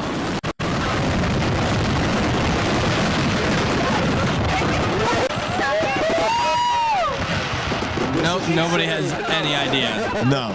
They're just like, wow. Nobody has any idea. They just saw one of the scenes from Godfather be filmed. And James Caan took it like a champ. And he was cool after that, too, by the way. Oh, he was yeah. like, Totally unharmed. Not too shabby. It just caught up with him when he was 82. Not too shabby here. You know, there are only some things you can do at a certain age. Eating hot dogs is going to be something that Kobayashi? You can only be a certain age to do. You can't be 82. Kobayashi is no Joey Chestnut, sir. How dare you bring that name? He was world famous from Japan. He took the American title of eating hot dogs from us. Joey Chestnut took it from him. Joey Chestnut manhandled the hot dog eating competition, but he also manhandled a trespasser. So this is Joey here. Let's go to just the picture before we play the actual footage. Look, whoa! He's grabbing the man by the neck, mind you. What the fuck, Death Star? I'm going to inform you that Joey Chestnut still won. He looks like he's eating the man's face. Dude, he very well could be at this point. The guy with the hat. I don't follow hot dog eating. You're like, oh, Kobayashi. Kobayashi, he's a big deal, man. International champion. As soon as I said Joey Chestnut, like during prep, you're like, oh yeah, did he beat Kobayashi? I was like, dude, I don't watch ESPN. You don't watch Vice's coverage of like hot dog eating? Ooh, he's a big hot dog. Well, Kobayashi, man, dude, he puts him in water and just stuffs him down his fucking throat. That's cheating. That's gotta be cheating. But Joey Chestnut, no, he brought it back to the States, dude. Dude, Joey Chestnut. I hate Nathan's. Plays no games. Okay, he showed up to this competition with crutches and a medical boot on. What? Crutches and a medical boot on. Injured? Not. And he's standing eating his hot dog. Fuck yeah. So some dumb moron runs on stage, pushes Joey Chestnut out of the way. Dude, the last thing you ever want to do is come between Joey Chestnut and a hot dog. Well, I know this. I know. Maybe Kobayashi, I'd be like, maybe. Yeah, possibly. But Joey Chestnut, no. But the balls on this guy. So in the middle of pounding a hot dog. What does the fucking sign say? I know we don't care about the fucker. Yeah, he's pounding that sucker down. Like there's one of the more douchebag coming up over here. But look at the chokehold and the throwdown. Bro, that's a man who's eaten many a hot dog. Bro, that was like a Steven Seagal, like, you're dead. There's another one. Yeah, dude, yeah, he fucking broke a neck. So he's just like, goodbye. Dude, usually I play games and I go up behind people and I stealth break their neck and I keep sneaking around. Like, he just did that in front of people. That was awesome. Yeah, he was like, oh, guess what? You're dead now. Oh, yeah, you mother. Dude, gone. He still won the contest. Like, they're in the middle of eating hot dogs. And he still won. Wait, was he like that far ahead or did expose? He won by 20. Intimidate. What the fuck? I don't care. Fuck you, sign. It says something about expose, intimidate the death. I don't know. Fuck you. Something about stupid idiots and hot dogs. But like, as soon as this guy runs on stage, look at everybody. All the dumbasses stop eating hot dogs. Chestnuts. As soon as he throws him down, dude, he's back to eating. Yes, that's the American dream. That's the America I always knew we could be. Dude, I love that guy. Joey Chestnut is 2024. From here on out, I'm a watcher of the eating contest. I'm surprised you weren't in on this sooner. Really. Me neither. This brings countries together. It's more effective than the UN. That's on paper. I'm pumped. I'm pumped. I can't wait for 2023 and see what Chestnuts pulls out then. I heard Senator, what was it, Kate or whatever? Senator Mack is going to appear at the next hot dog eating contest and see how many she can slip in her. No, never mind. I got to watch it there. Hey. One vote for every dog. Yeah. Getting kind of deep. That's what they said. Oh, shit. We gotta did the thing here. Yeah, you want to play some funny videos, get the freak out of here, or you want to keep going? You want to do a post show? How you feeling today? Because I mean, we could extend it and do a few more topics. We could end it right now and just do some public freak out videos. I'm gonna leave it up to you. May I go pee and you ponder? Go pee. I pee, you ponder. Go pee, you ponder. I mean, yeah. How you feeling though? Much better than I did earlier. Word. But how you feeling about the idea of hanging out for a bit? Posty? Do we put up a poll? You want to put up a poll? Yeah, let's put up a poll. Let's see what the people want. Listen, we're hanging out. We're having fun. It is our 100th episode. Do you want us to Second 100th? Yeah. Let's see. Do you want us to stick around a bit longer? You got a yes or a no option on there. Please feel free to troll us and just spam the fuck out of no. I'm going to go do what I do. You ponder. You ponder. Sorry, one of our lovely supporters sent me a picture of the fucking sign. That was the chair, I swear. Right. It was. Hot dogs you've been eating. Expose Field's Death Star. Okay, all right. Is that CERN or something, bro? All right, so yeah, it's very seldom that I would leave this sort of fate to you lovely people, because I usually am quite eager when it hits midnight to get home, and I even start rewatching. I have some bourbon, maybe, some PCP, allegedly, spice, maybe trip and think YouTube is watching me entirely, and all of you good people, I really thought you guys were. Don't do that stuff. Don't smoke bums cigarettes. All right, so I see you guys doing your poll thing. Great. It's blocking my my ability to read the chat. I think I'm going to make some mods here. And, yeah, by the way, Steve, I think there is a conversation. I don't know if you're still here, but hopefully you get word of this. When I had brought this up to the overlord that is Evil Josh, he just wants to kind of understand what topics we're going to cover. So, or, anything that you are specifically passionate about, please offer it up. Send it to the email that I have provided. I don't know the Stuck in the Middle email. I think it's somewhere stuck in the middle of the show. I'm progressivepatriot44@gmail.com. Send anything that you're interested in so we could get our ducks in a row, so to speak, aces in our places. And I noticed there was a debate. Little shout out to Forging Thought, Steve Harloa. I think you guys had a flat earther, or is Steve a flat earther? I am very intrigued. I like that you guys are not afraid to deal with any sort of topic, okay? Because personally, we've had one person that was a flat earther here once before. I was quite nervous. There's 9 votes, and I don't see what any of them are. Yes, 89%. That's where we're at. I mean, I'm gonna hit no right now. Might as well. There you go. Might as well. 89 versus 11. Beat that, homeboy. What's up, bitch? Oh boy. Whatever. No, it's just, 80 to 20. How are all you lovely people doing out there? Thank you for taking the time out of your day to come and hang out with us. That's what we appreciate the most. It's fun to hang out with you and shoot the shit and have some fun and talk about some of the important stuff and talk about some of the bullshit going on out there too. A little mix of everything. I know you love compliments so much, especially you love commentary from ducks too. So I have to read this one. I'm glad you said you're down here. Eli, Josh looked like a young Mark Wahlberg with the sash from the movie Uncharted movie. What are you talking about? I can't do Mark Wahlberg. You've never tried. What are you doing? Come on. It's a difficult situation. You gotta go park the car in the Harvard Yard. What are you doing? Don't do that. I got Wahlberg vibes. All right, so pick your topic. I'm gonna go empty my bladder too. And okay. Let's see what we can do. We'll go. But you got to talk to the people. We'll go through the list. Well, people are here for you. That's what I'm doing. Okay. I'm talking to them. Talk to them. We'll go through the list here. Listen, we did the Boris. We did the Dutch people. We did. Yeah, we did Eli's fun randomness. We have Macy Gray being based and then horribly retracting her base comment. I hope you guys are digging the mustache, by the way.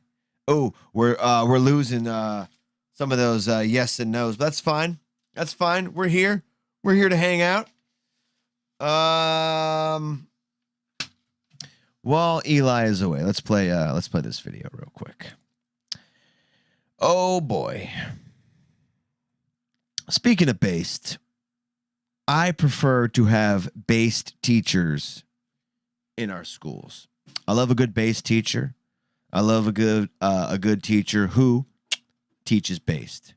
Before we get into another topic, let's do a little palate cleanse and watch a base teacher teach people how to be How to be a star? Let's be secret gay. You want to be secret gay with me? Secret gay? We'll be secret gay. I thought, what about the whole celebration of being who you are? Shh. Dude, Pride's over. Really? Yeah, you can't have Pride right now. All right, It's July now. Secret gay. You got to be secret gay. Yeah.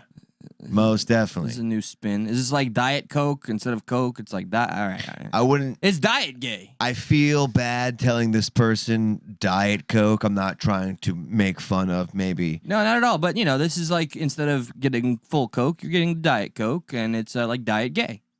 I don't know how it makes sense to me, but it does. You really can't be secret gay walking in with this shirt on. Yeah, I mean, that's... But hey, maybe she teaches first graders. I don't know. We'll find out. Okay. As a queer teacher, the passing of the Don't Say Gay bill in Florida has been extremely distressing for me. What's with the narcissism? Why is everything me? Well, this bill that is for kids, we've broken it down, have been distressing for me. Yeah, and the bill, by the way, says nothing about the actual... There's nothing about gay in it. It's just don't talk about sex to kids. That's it. Many other people have pointed out, too, you could call it the Don't Say Straight bill. Yeah. Because they're like, no, just sex, maybe not. Yeah. It's for too soon for these children. ages. Yeah. That's all. But about her. Secret gay. She's stressed out. Feels like we're kind of regressing, right? We're talking about being secretly gay. I thought we were supposed to be out about this, but hey. So is she really depressed that she just can't talk about sex with her kids? Dude, I'm depressed she can't talk about being gay with kids. You know, I mean, why wouldn't she be? That has been extremely distressing for me. Not only for myself as a young professional, but also for my students. Really? So how many of her students do you think are gay? Clearly all of them? I don't fucking know. Like, what the fuck? You kind of... Why do they even know? I mean, never. She's wearing her No, you're spot on. She's about to reveal... Just listen. Okay. And then I'd like to get your feedback. But also for my students, many of whom are queer or LGBT. Many of whom first are grade? queer or LGBTQ+. Do we know the grade?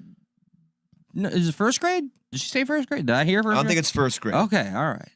Also for my students, many of whom are queer or LGBT, identify as LGBT. And a couple of small steps that I have taken that I think other people might appreciate as well is I have made sure that my subtle voice is heard. So as you can see, I have a shirt on that says, "This is how I use my teacher voice." It's from Miss Frazzled. Oh my God. She keeps doing the fat thing. Yes. And like I do the fat thing too, where you keep like, what? You're making sure your shirt isn't getting caught up in any of the fat folds. What are you talking about, dude? Hang on. You have a flannel on you? Let me go to the wider. Hey, Hang yo, on. fuck off, man. Hey, we're good. We're good here. Just keep pulling the shirt. This is how down. This is how I naturally stand. This is how I know I have no fat folds. If I keep my shirt straight. I'm Superman. Oh, yep. Close it in. We have no folds. Zero folds here. Oh God, you can see my thigh. That's what she keeps doing. She keeps doing the fat adjust. It's called a fat adjustment. Other people might appreciate as well is I have made sure that my subtle voice is heard. Adjustment. So as you can see, I have a shirt on that says, "This is how I use my teacher voice." It's from Miss Frazzled. Fat adjustment. If you don't follow her, she's great. But I use this to show kids subtly, "Hey, I'm here for you." Like I'm what? all about. That's not subtle. That's not. Okay. What are you talking about? How does she think this works? She walks in and they're like, "Oh, I'm more offended that she is misusing the word subtle as opposed to the secret gay thing. Yeah, these two things don't go together. Yeah, that's not subtle. That's a shirt. That's a shirt. What would be subtle is you're like, you know, everything. Look, I got like a blue shirt on with black shorts and yellow shoes, and oh, hey kids, did you see that rainbow over there? Yeah, that's a little closer. Subtle, not like gay. Yeah, this fat adjustments and gay going on here. Totally subtle. Supporting you. I also have. I don't like the hair adjustments. There's constant hair adjustments here. There's a lot of self-doubt in this video. A lot of self-doubt. I don't feel good about this. I feel you. A pride flag in my classroom, and I know that's not safe for everybody to have right now, but you could also put like a small sticker up. You could also just like... This isn't about the kids, man. This is about them.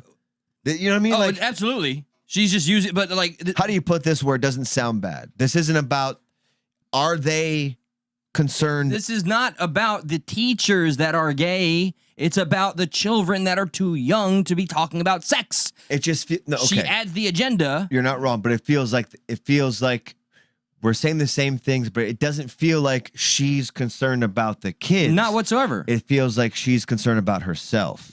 I mean, and how she can perceive herself to the kids. I mean, she said me enough times in this video alone.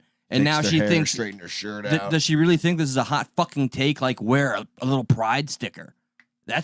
Nobody ever thought of that one. Yeah. I'm confused by your tactics. You can wear a sticker. Nobody will see it coming. Ooh yeah. Don't. Say. I'm making her face. Totally have rainbows on your desk, all of that stuff. So just subtly letting kids know, hey, I'm queer too, or hey, I'm an ally. Hey, okay, so this is how you make yourself an ally, or hi, ally. Rhymes too much with my name, made me uncomfortable. Yeah, poor buddy. Damn it. Feel bad for you. Did you do the whole wide shot again? I did. Damn it. Fix the shirt. Fuck, bro. We're fixing the fat. I'm too insecure Fix for the this fat. shit. Damn, dude, I did. Oh, yeah. We're going. Did we have, like, people who were queer watching? Because they totally all left. Well, let's play the Somebody else came on, huh? Let's play, probably. And it's a good segue to the freak out, because I want to go home, Josh. Dude, I feel you. Yeah, you're home, though. Yeah, but there's still stuff I do after this. I still got to wind it down and, throw some thumbnails up and all the good stuff. I just want to make sure we did everything properly. And it feels like we did. We do have a Macy Gray video. We do have a Tucker Carlson video that a former New York Times journalist goes against Tucker Carlson. It's long. Maybe we can save it for sometime next week. Maybe we can save it for Steve next week. And the whole, the Macy Gray video is very fun because not long ago, she came out and I don't care what you do. If you were born this way, you're that way. I'll call you this, I'll call you that, but you're still this, right? And then all of a sudden, days later, she's like, well, I didn't mean that, what I said. It's just it's honestly probably one of the worst walkbacks in modern history. And then you're like, oh, she has an album coming out. Gotcha. This she can't put her finger on anything as to why it's just all over the place. It's one of the worst I'm sorry's I've ever seen. And it almost feels like it's bad because I don't want to apologize because I feel the way I feel, but I have to because I have an album coming out. Did you just Are we covering it, or are we? If you want to, I want to make sure we play at least. I have 2 public freakout videos we need to play. We have to play. Right. So if you have time, the Macy Gray videos are probably about 2 minutes long. So it's up to you. Your call. I'll leave it up to you. Well, you've described it. You might as well play it. Okay, we're playing it. We're playing the are you familiar with Macy Gray? Try to walk away. Okay, that was singing in my head the whole time. Yes. Josh is evil when he's near. And she was in Training Day. She did. Was she? Yeah. She played the chick that they walked in on her, and she's like, "Let me see that warrant, boy." Damn, I had no idea. I'm good at this. Dude, I watch a lot of movies. You're learning. Me, definitely. Yep, that's her. The chick that did that one spot in the movie. I don't know of her anything else though. So she does musics, you say? Huh. She does music. Musics. Musicsin. Plurals. Womixin. Pluralizing. So this reporter will go over what. So not a few days ago. How the fuck is she going to get over her when she is sitting at the same fucking ratio, Josh? I mean, that's just ridiculous. Gravity brings us down. It holds us in place. How does she go over Macy Gray, Josh? She gets over. She looks and gets over. Now we never did the initial video, but we don't really have to because this reporter covers that. I want a hot dog. We got some coming. We're back with Grammy-winning singer Macy Gray. She came onto the music scene more than 2 decades ago, and now Macy's getting ready to drop her latest. Did you really have to say 2 decades ago? Yeah, I felt that. Hi. I felt that shade. Thanks. Appreciate that. Oh, I was relevant like 20 years ago. Yeah. She came on the scene a little more than, whoa, 2 decades ago. And Damn. it shows. Yeah, you look good for 2 decades ago. Whoa. Hoda and Gina. Macy, you said some shit the other day. This album, it is called The Reset. She is going to be performing one of the songs American off flag. that album in just a few minutes. Macy? Could you just call me? I mean, that was the American. How dare you? It's good to see Don't you. be such an American I flag. actually felt What?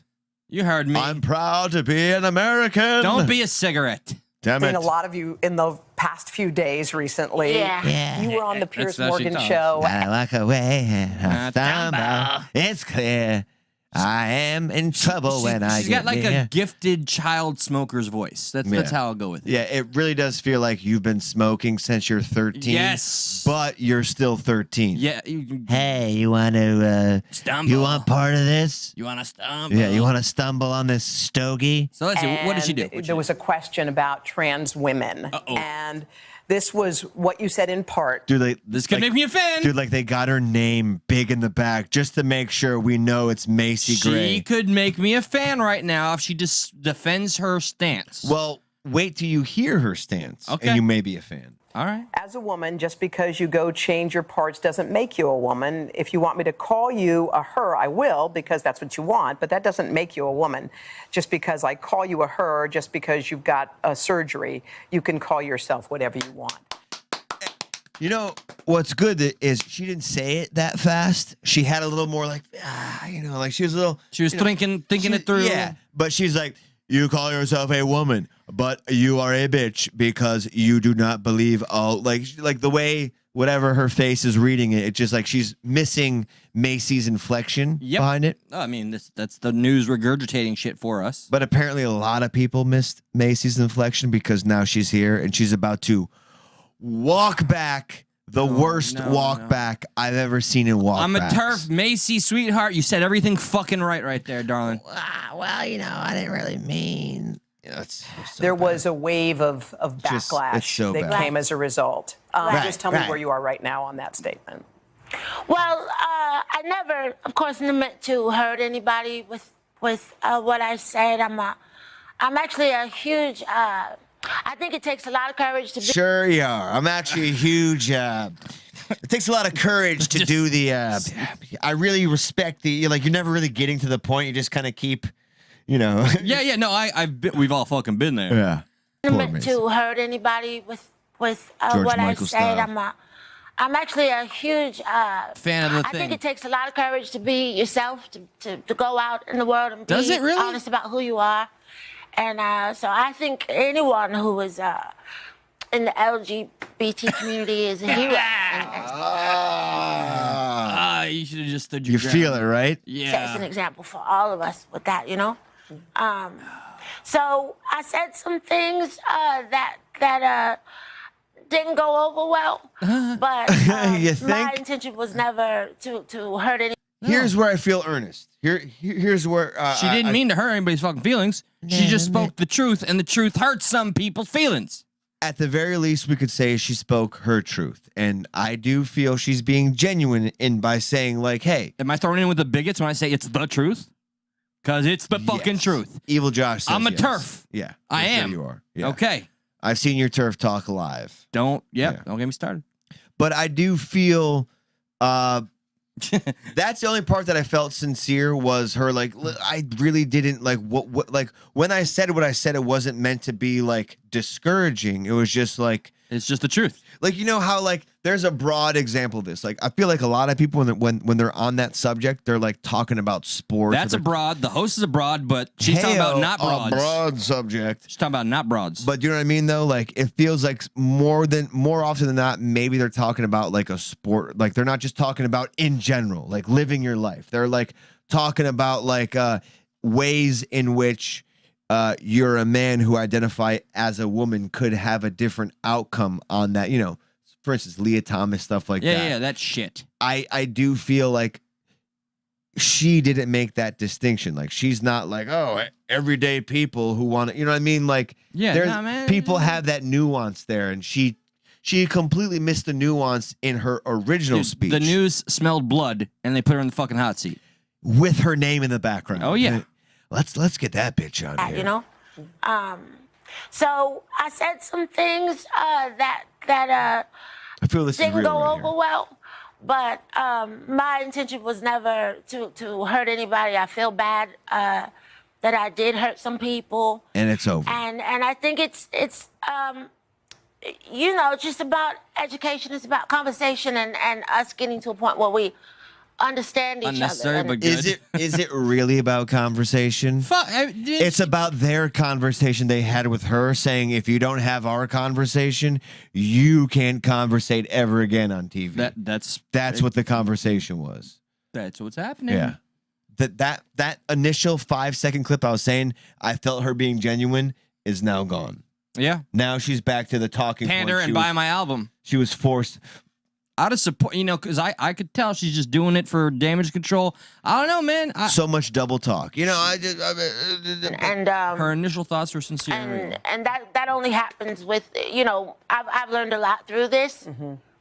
So I think that was one of the reasons it might have happened. Just it was a huge learning experience for me, and I just have compassion for my fellow humans. You know what? I think you see how she can't get like to I it? said, No, you can 'cause call yourself she ain't sorry. Like you whoever you believe you are. Because she's trying to find the way to be like, listen, this is how I feel, but I also have to do this. She's trying to find that dance. She stepped on the great big invisible minefield that people like Jordan Peterson and Dave Chappelle constantly step on willingly, and we are watching the real-time ramifications of somebody simply expressing nothing too wild or radical about scientific fucking facts, and now she's getting taken down for it because of the political agenda or narrative.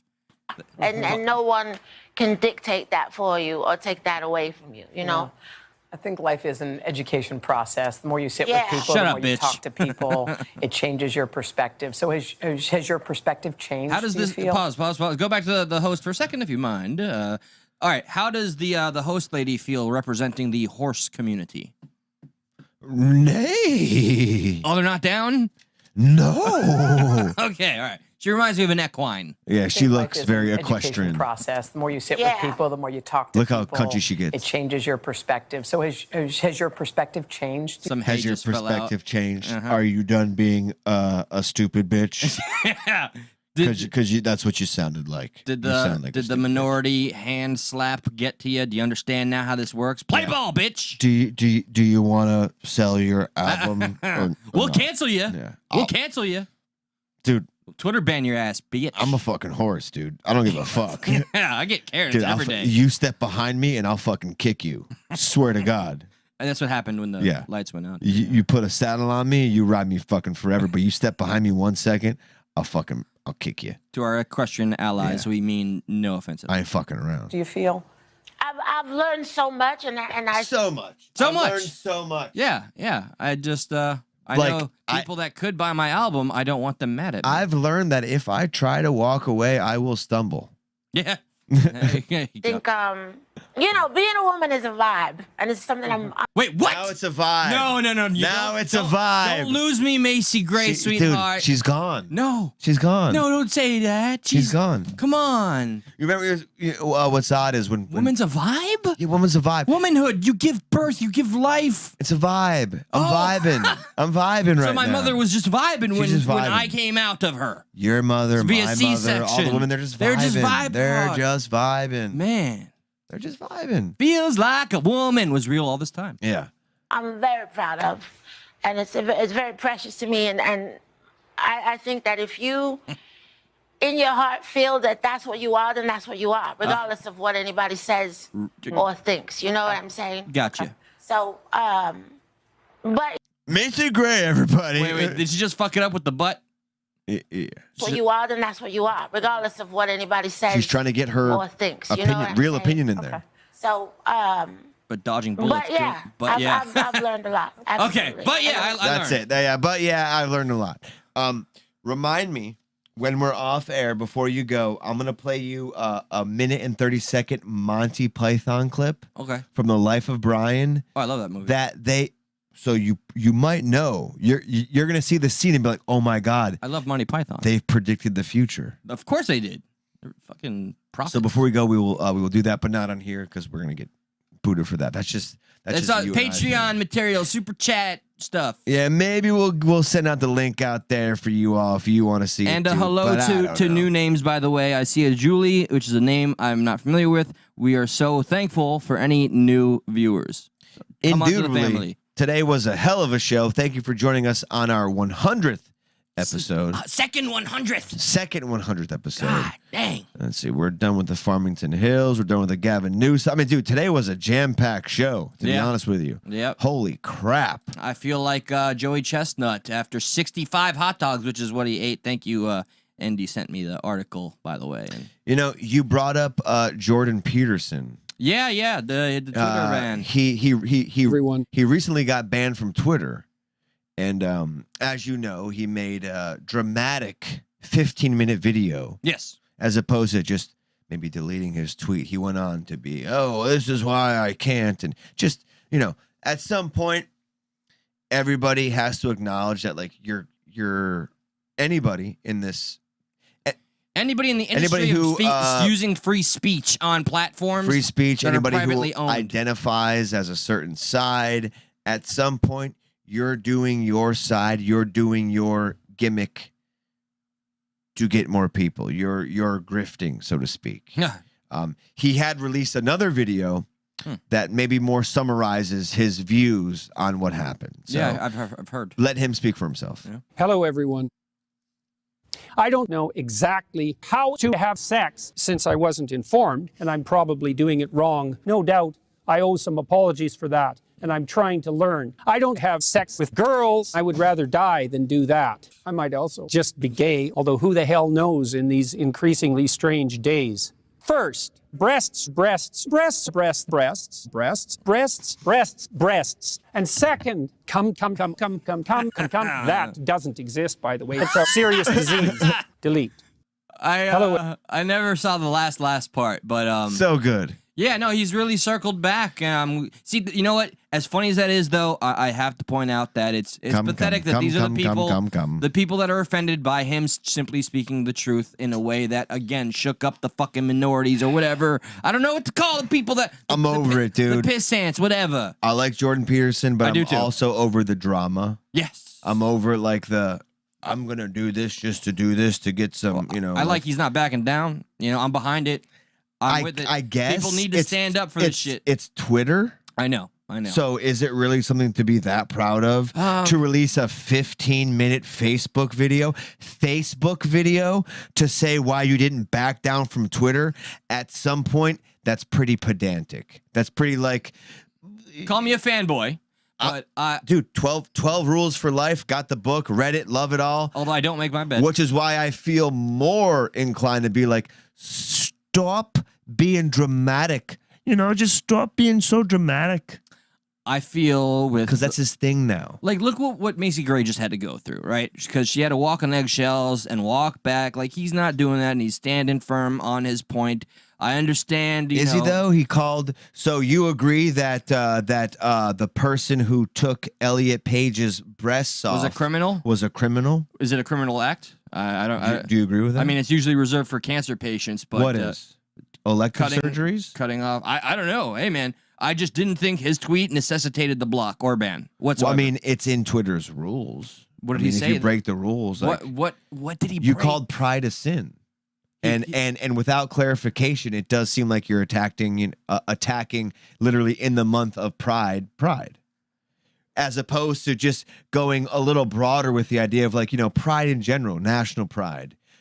This type of pride, that type of pride. In general, pride cometh before the fall. He never clarified himself. He just said in general, pride is a sin.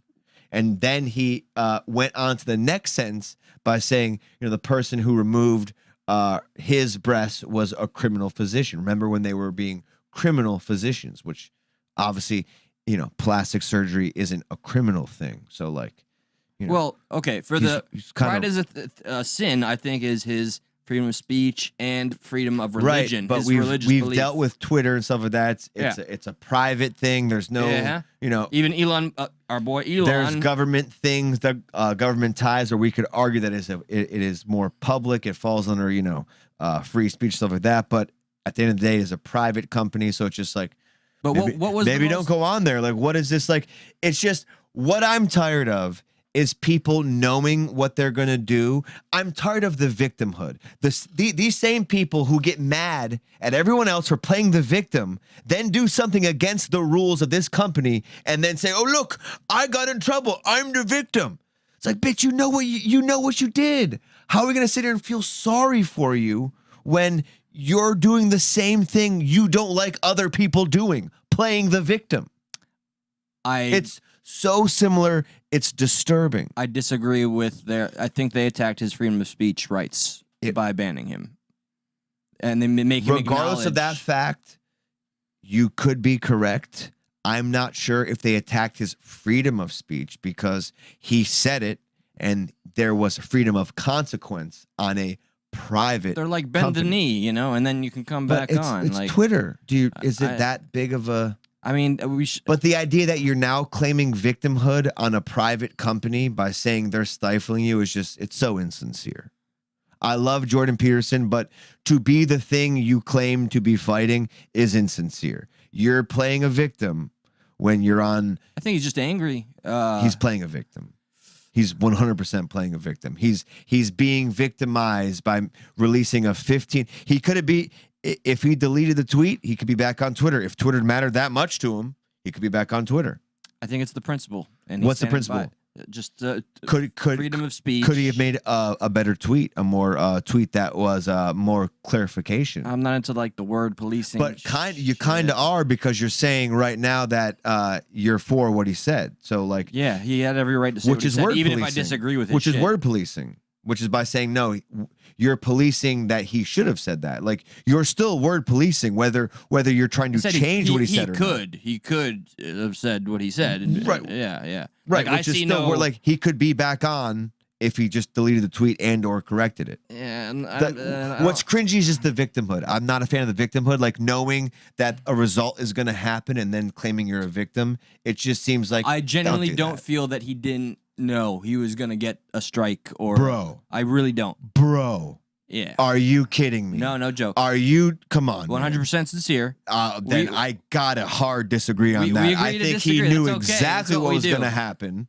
Just as a lot of people who lean a certain way know, like, it's a thing. Guess what? I just got banned. It's a plaque you wear now. Look, I got banned from social media. Check it out. Here's my ban from social media. That's it. I'm done. By the way, we've been striked twice. Exactly. Woo, woo, what's up? It's a badge of honor to wear, and then to act like you're bummed out about your badge of honor is disingenuous. I'm not mad at the tweet.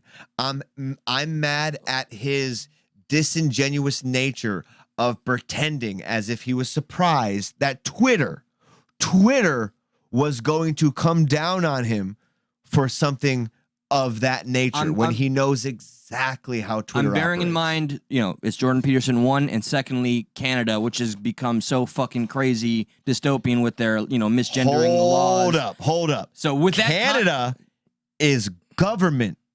Canada is speech by government. Right. It's compelled speech. I would completely different than Twitter. And I understand the vibe feeling kind of similar, and him being like, "No, I've dealt with this shit before." He still lives in Canada. Yeah, he does. How's the vibe similar?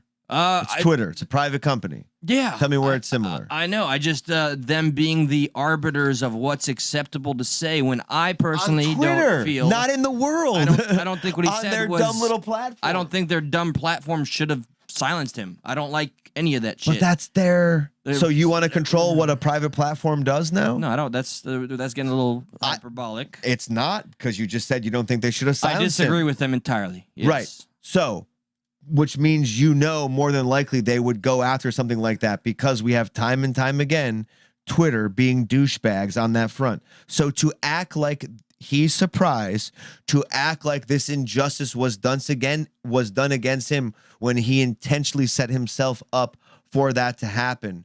By the way, also being hired by the Daily Wire and, being in this, it seems a little all right. So where we differ is you believe this was a strategic move, whereas I think it was sincere. I don't know. No, I think it was in the middle. I don't think it was strategic, but I do think at some point you know what platform you're on. It's stupid to think you weren't on Twitter when you said that. I think there was like, well, hey, if I get banned, I get banned. If I don't, I don't. This is how I feel. No problem. You have every right to feel that way. But a company such as that has every right to tell you, get the fuck off my platform. Go to Truth Social.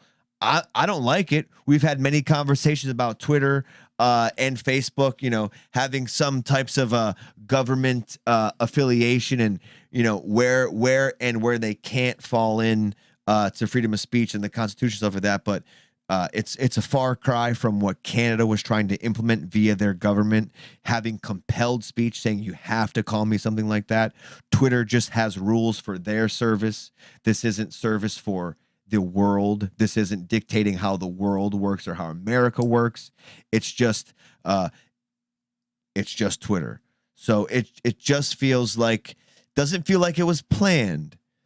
But the only thing I will keep going back to is I feel he knew he was him crying victim is disingenuous because he doesn't like people having no accountability. Make your goddamn room. Do this, do that. So to pretend as if you don't know what Twitter is whatsoever, and you don't know that if you were to say this thing on their platform, that they would take you off their platform, and they gave you a way to come back on by just saying delete that, but you're not going to delete it. You're going to sit there and cry victim. It just seems a little disingenuous. I like Jordan Peterson. Even going so far as saying he'll die before he does that. Bro, it's Twitter. Yeah. You'll die before you delete a Twitter tweet? I get it, man, but that's maybe, a little that's hyperbolic. Maybe I've bro. fallen for the drama, man. I like flexing my free speech, and I don't think he said anything that there's nothing wrong with that. Flex it, but then don't come back and be like, I was wronged. No, you weren't. You knew Twitter has these weird ass policies. What you should say is, I did this. I stand by what I did. And I'm fine with it. Not make this, you sons of bitches. I will cut like, I like what the fuck? I like it, but it feels disingenuous. It's like, you know exactly what you were fishing for. It's fake. He's being fake. I love Jordan Peterson, but that man in that moment, fake. Well, I'm glad we have our show stuck fake in the middle because we agreed to disagree. Agree, disagree, for sure. And, for sure. You want to do the freak out videos? I have a feeling there's some great comments. Yeah. Are you reading some or are you just saying that? No, there are good I comments. thought you were going to read some. Where do I start? Okay. No, because it'll keep going and going. If it's hot, it's hot. Okay, well, here's a question proposed to you. So you're okay with your strikes then, Josh? Who said that? Why do we get so hyperbolic? Who said I'm okay with strikes just because I was like Jordan Peterson's playing a victim? I didn't come out and say we were victimized. You're right. Maybe I've done that more so. Yeah, we knew exactly what YouTube was about. I disagree with the as soon as YouTube said we were getting striked, all those videos were removed because we understand the YouTube platform reaches more than any other platform out there. So if you really want to have your voice heard and it wasn't about playing victim, you'd be like, okay, fuck it. This loss is less than the greater opportunity I have to reach more people. So I don't feel victimized. I feel it's unfair for sure, but I'm not a victim. I feel like I signed up for YouTube, literally. Like we signed up, like I'd be a victim if I was forced to do this, and then they would say, talk about it. Don't talk about it. I absolutely disagree with YouTube's strikes on us, and I got a strike for simply reading a public op-ed that's on the NIH.gov fucking website. Are you a victim? I won't, if that's the word choice, no, but something unfair was done. Unfair, not a victim. Yeah, and I'll appreciate. And I've gone on the same platform to kind of give him the fucking. A victim finger, is innocent. A victim, I'm walking by and all of a sudden I get robbed. The victim is all of a sudden I walk by and something happens to me. A victim isn't somebody toting the line that they know is there, and then crying foul when they're noticed crossing the line. Literally, we're habitual line steppers. We do that to push the line. God forbid we push the line too far and we get slapped on the hand by the place we are putting our videos out there who say you can't do that. That's not being a victim. A victim is complete innocence. This is a new question. I don't know if World War III has been starting in the background, but real question. Do you feel like political polarization is put in play to aid suppression of freedom of speech? That's by Forging Thought. Say it again? Okay. Real question. Do you feel like political polarization is put in play to aid suppression of freedom of speech? I go farther, and I feel it's more because I think Twitter's choice class was a polarization. I think it was a political ploy to the screaming minorities. You know, the Alphabet Club. Man, I'm gonna get canceled. Of course, it was. Yeah, and he's standing up to that bullshit. I mean, now his voice is silenced on the place where people can hear him the most. Now he's just going to be resorted to an echo chamber. So is his voice is being heard by people who already agree with him. What good is that? Yeah, the echo chamber effect. No, but seriously, what good is that? Hey, guess what? We're going to talk about the things everybody's already talking about. Oh, fantastic. Who we really reaching to? Nobody. Nope. The whole point of a YouTube of a Twitter is to reach across the aisles, to talk to people you don't normally talk to. Yes, that is. So that's our mission statement. Yes. Whatever happened to I lost the battle, but I won the war? Why do we gotta win every fucking battle? What happened to that mindset? Maybe I lost that battle, but I'm gonna win the fucking war. Like, choose your battles. Why is this a hill? Why is Elizabeth Warren coming out and I want to die on the Charger Hill? Why is he coming out and saying, oh, he just lost a lot of reach? He could be talking to people who don't agree with him. I don't know, man. Where he's going to go right now? We are of different mindsets. Everybody, here. Are you kidding me? No, you think you and I Truth disagree. Social, you think all the other outlets he's going to go to, people already don't agree with him. Like the aisle he can reach out to is completely more biased towards him. No, I think he, in that speech, he made it clear he's going to continue to maintain his position and see if Twitter. I would love him to. I'm not against his position. Maybe you're not getting me wrong, but what I'm saying is if you keep talking to the people who agree with you, you're really not. The thing he's trying to do isn't being attained. He's kind of speaking, as we said, to echo chambers. So if he did have to delete that tweet, but then still remained on Twitter and was able to articulate thoughts in a different manner to maybe, hopefully change people's minds, wouldn't that be better than talking to the same people he's already talking to? He's not stretching his reach. He just limited himself by being stubborn in that moment. By saying, oh, you know what? Like, by someone who's so principled, by admitting he said nothing wrong, by admitting, oh, guess what? What I said here, it wasn't pushing any boundaries. He was so sure in his thought process there that he was right.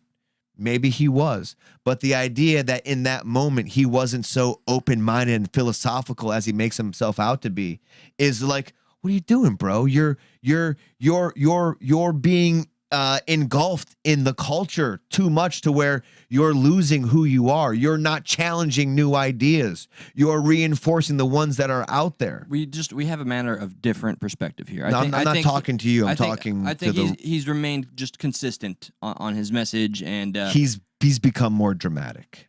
He's become more dramatic on his message, and I love the guy. But he's pulling a Ben Shapiro. He's turning in to those who feed him. He's becoming more of a grifter as opposed to more of a philosophizer. He's not being as much into changing someone's mind as now he's more into reinforcing someone's beliefs. Before he would have these debates and they would go back and forth. Yes. Now it's just more like, if you don't If you don't agree with me, you're wrong. He has a line in the sand here. So we'll see. We'll see how it plays out. Which limits him. Which really does limit him from being someone who enjoys philosophy. If you have a line in the sand, it's hard. Your bias is shown when you talk about a certain subject because of that line, as opposed to being open-minded, having that two-sided conversation without this feeling of you're more for one side or not. You know what I mean? Like the Jordan Peterson that I watched when he was wearing his little bow tie and his white shirt and his suspenders on, and they come is a far cry from the Jordan Peterson that is on that Twitter post. Okay, that's and I'll stand by that. That's a perspective I understand. Let's watch a man who is a far cry from what he might be when he's sober. Does this mean tripping on Spice? No, this man's drunk off his mind. Okay. But he's having a fantastic time. So does that take away from the travesty that's about to ensue? I don't know. We'll find out. Dude, this video is gone fucking crazy. I think this one alone, or the one I was on, or had like 16 million views. Okay, let's see if we could capture this. This dude's at a wedding. Okay. Okay. It's a dry wedding, meaning it's fucking like Arizona. Like everything is very dry there. Oh, it's not like no alcohol. No, it's not like definitely alcohol. Okay. Because this guy definitely isn't dry that way. Look at this guy. All right. There's sparklers everywhere, having some fun. We're dancing. Look at it. We're dancing. So, do you see this barrel of joy right here? Yeah, open. Yeah. Okay. What's on top? What's this? That's some dry fucking. Some dry bush. Yeah, dry bush. Okay. So, sparkler, dry bush. Right. Dry Smokey the environment. Bear. Look at him, dude. He's fucking vibing out. He's having so much fun. Oh no! Look at his face. He has no idea. Like he thinks they're pointing at him. Yeah. I am dancing good. I am on fire, bitches. Ow! But he pulls a Josh. He notices the fire. He's like, dude, I'm a voluntary firefighter. I don't get paid to do this. I'm just gonna do it. Like, and at first he's still dancing too. He's like, "Oh shit, okay." He's dancing with the fire, dude. He's like, "Hold up, all right, we gotta make some moves here." No, what the fuck are you doing? He's putting that shit out, dude. He's done. He's done with that, dude. Like, puts it out. No fucking way. The man we're gonna start the fire, and then like, I'm gonna put out the fire. He drunkenly, professionally put that fucker out like it was nothing. Dude, drunkenly, like just having the time of his life at first. Oh my God, you're on fire. He's like, I know I am. The guy's a legend. Then to realizing there's a fire while still hip thrusting. Like, oh shit. Dude, no, I think he was seducing the fire. Yeah. You will fall to my gaze. My eyes are here. It got distracted by his gyration. Yeah, dude, the hip thrusts are just fucking on point. Clever ploy by the gentleman. He just like, yeah, I'm gonna clothesline the fire. Fire bad. Yeah. James Hetfield over here. And by the way, such a nice way to push fire off.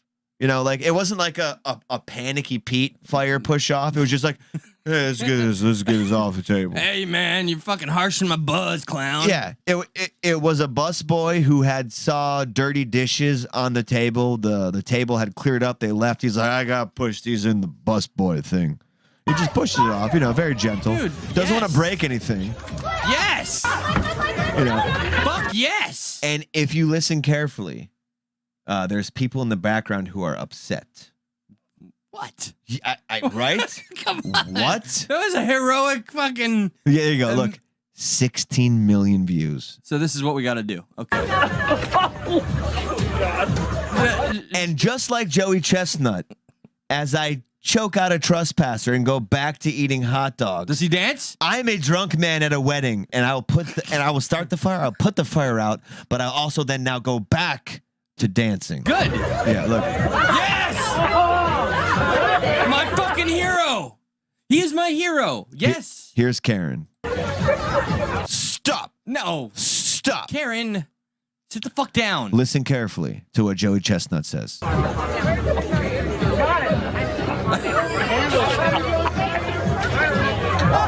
hang on.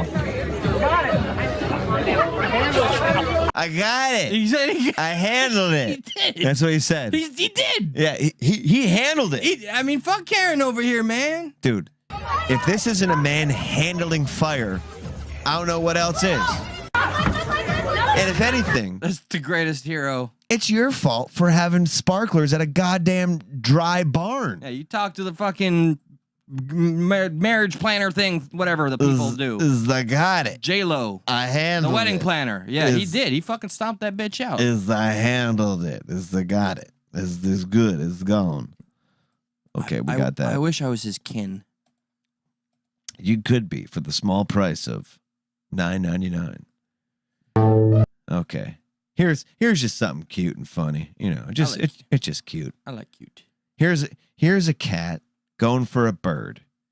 You know, but even in the animal kingdom, we got to play things off sometimes. Oh, I wasn't doing that. I wasn't going for you whatsoever. So here's the cat getting caught in that predicament. Going for the bird. Look at him. Just going for the bird. But the bird ain't stupid. The bird looks back at the cat, and the cat's like, I'm just touching a wall. Just touching a wall. Just hanging out, touching a wall. Look, dude, you can tell he's going for it. Look at him. I got you, motherfucker. No. Look at that wall. It needs some paint going on. Is that Ghost White? Yeah. I know this brand. Dude, that bird is like, what's up, bitch? Fuck yeah, man. What you trying to do, bitch? Yeah, see, we're all really just the bird in life, and the cat represents, stuck at night, and we have to one of these days.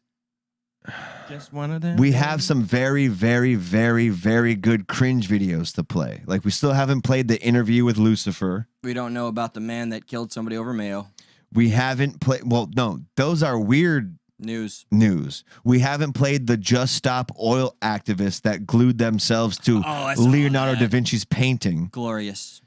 And we haven't played the dad who made his kid save up for a PlayStation 2 in 2008 with coins when the 3 was already out. While the PlayStation 3 was out. Yep.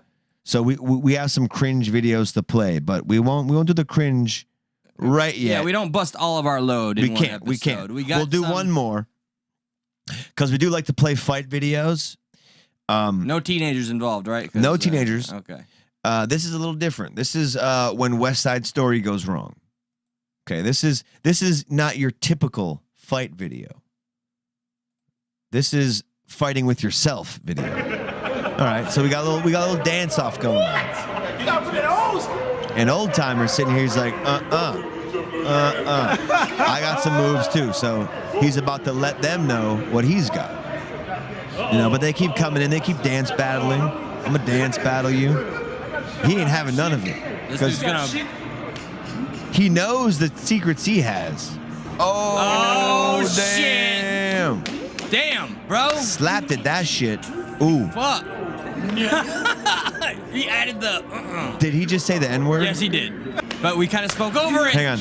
Yeah, we can speak it over it. I don't know what you're trying to do. Okay. He said it with the no, but like he added like I heard the inflection. He had the funny inflection to it. Yeah. Like it wasn't like a serious one. It was like the, you know. Yeah, no, I heard. Yeah. Yep, that's why I just, talked over it twice. There's no reason to talk over it. They're allowed to say it. Yeah.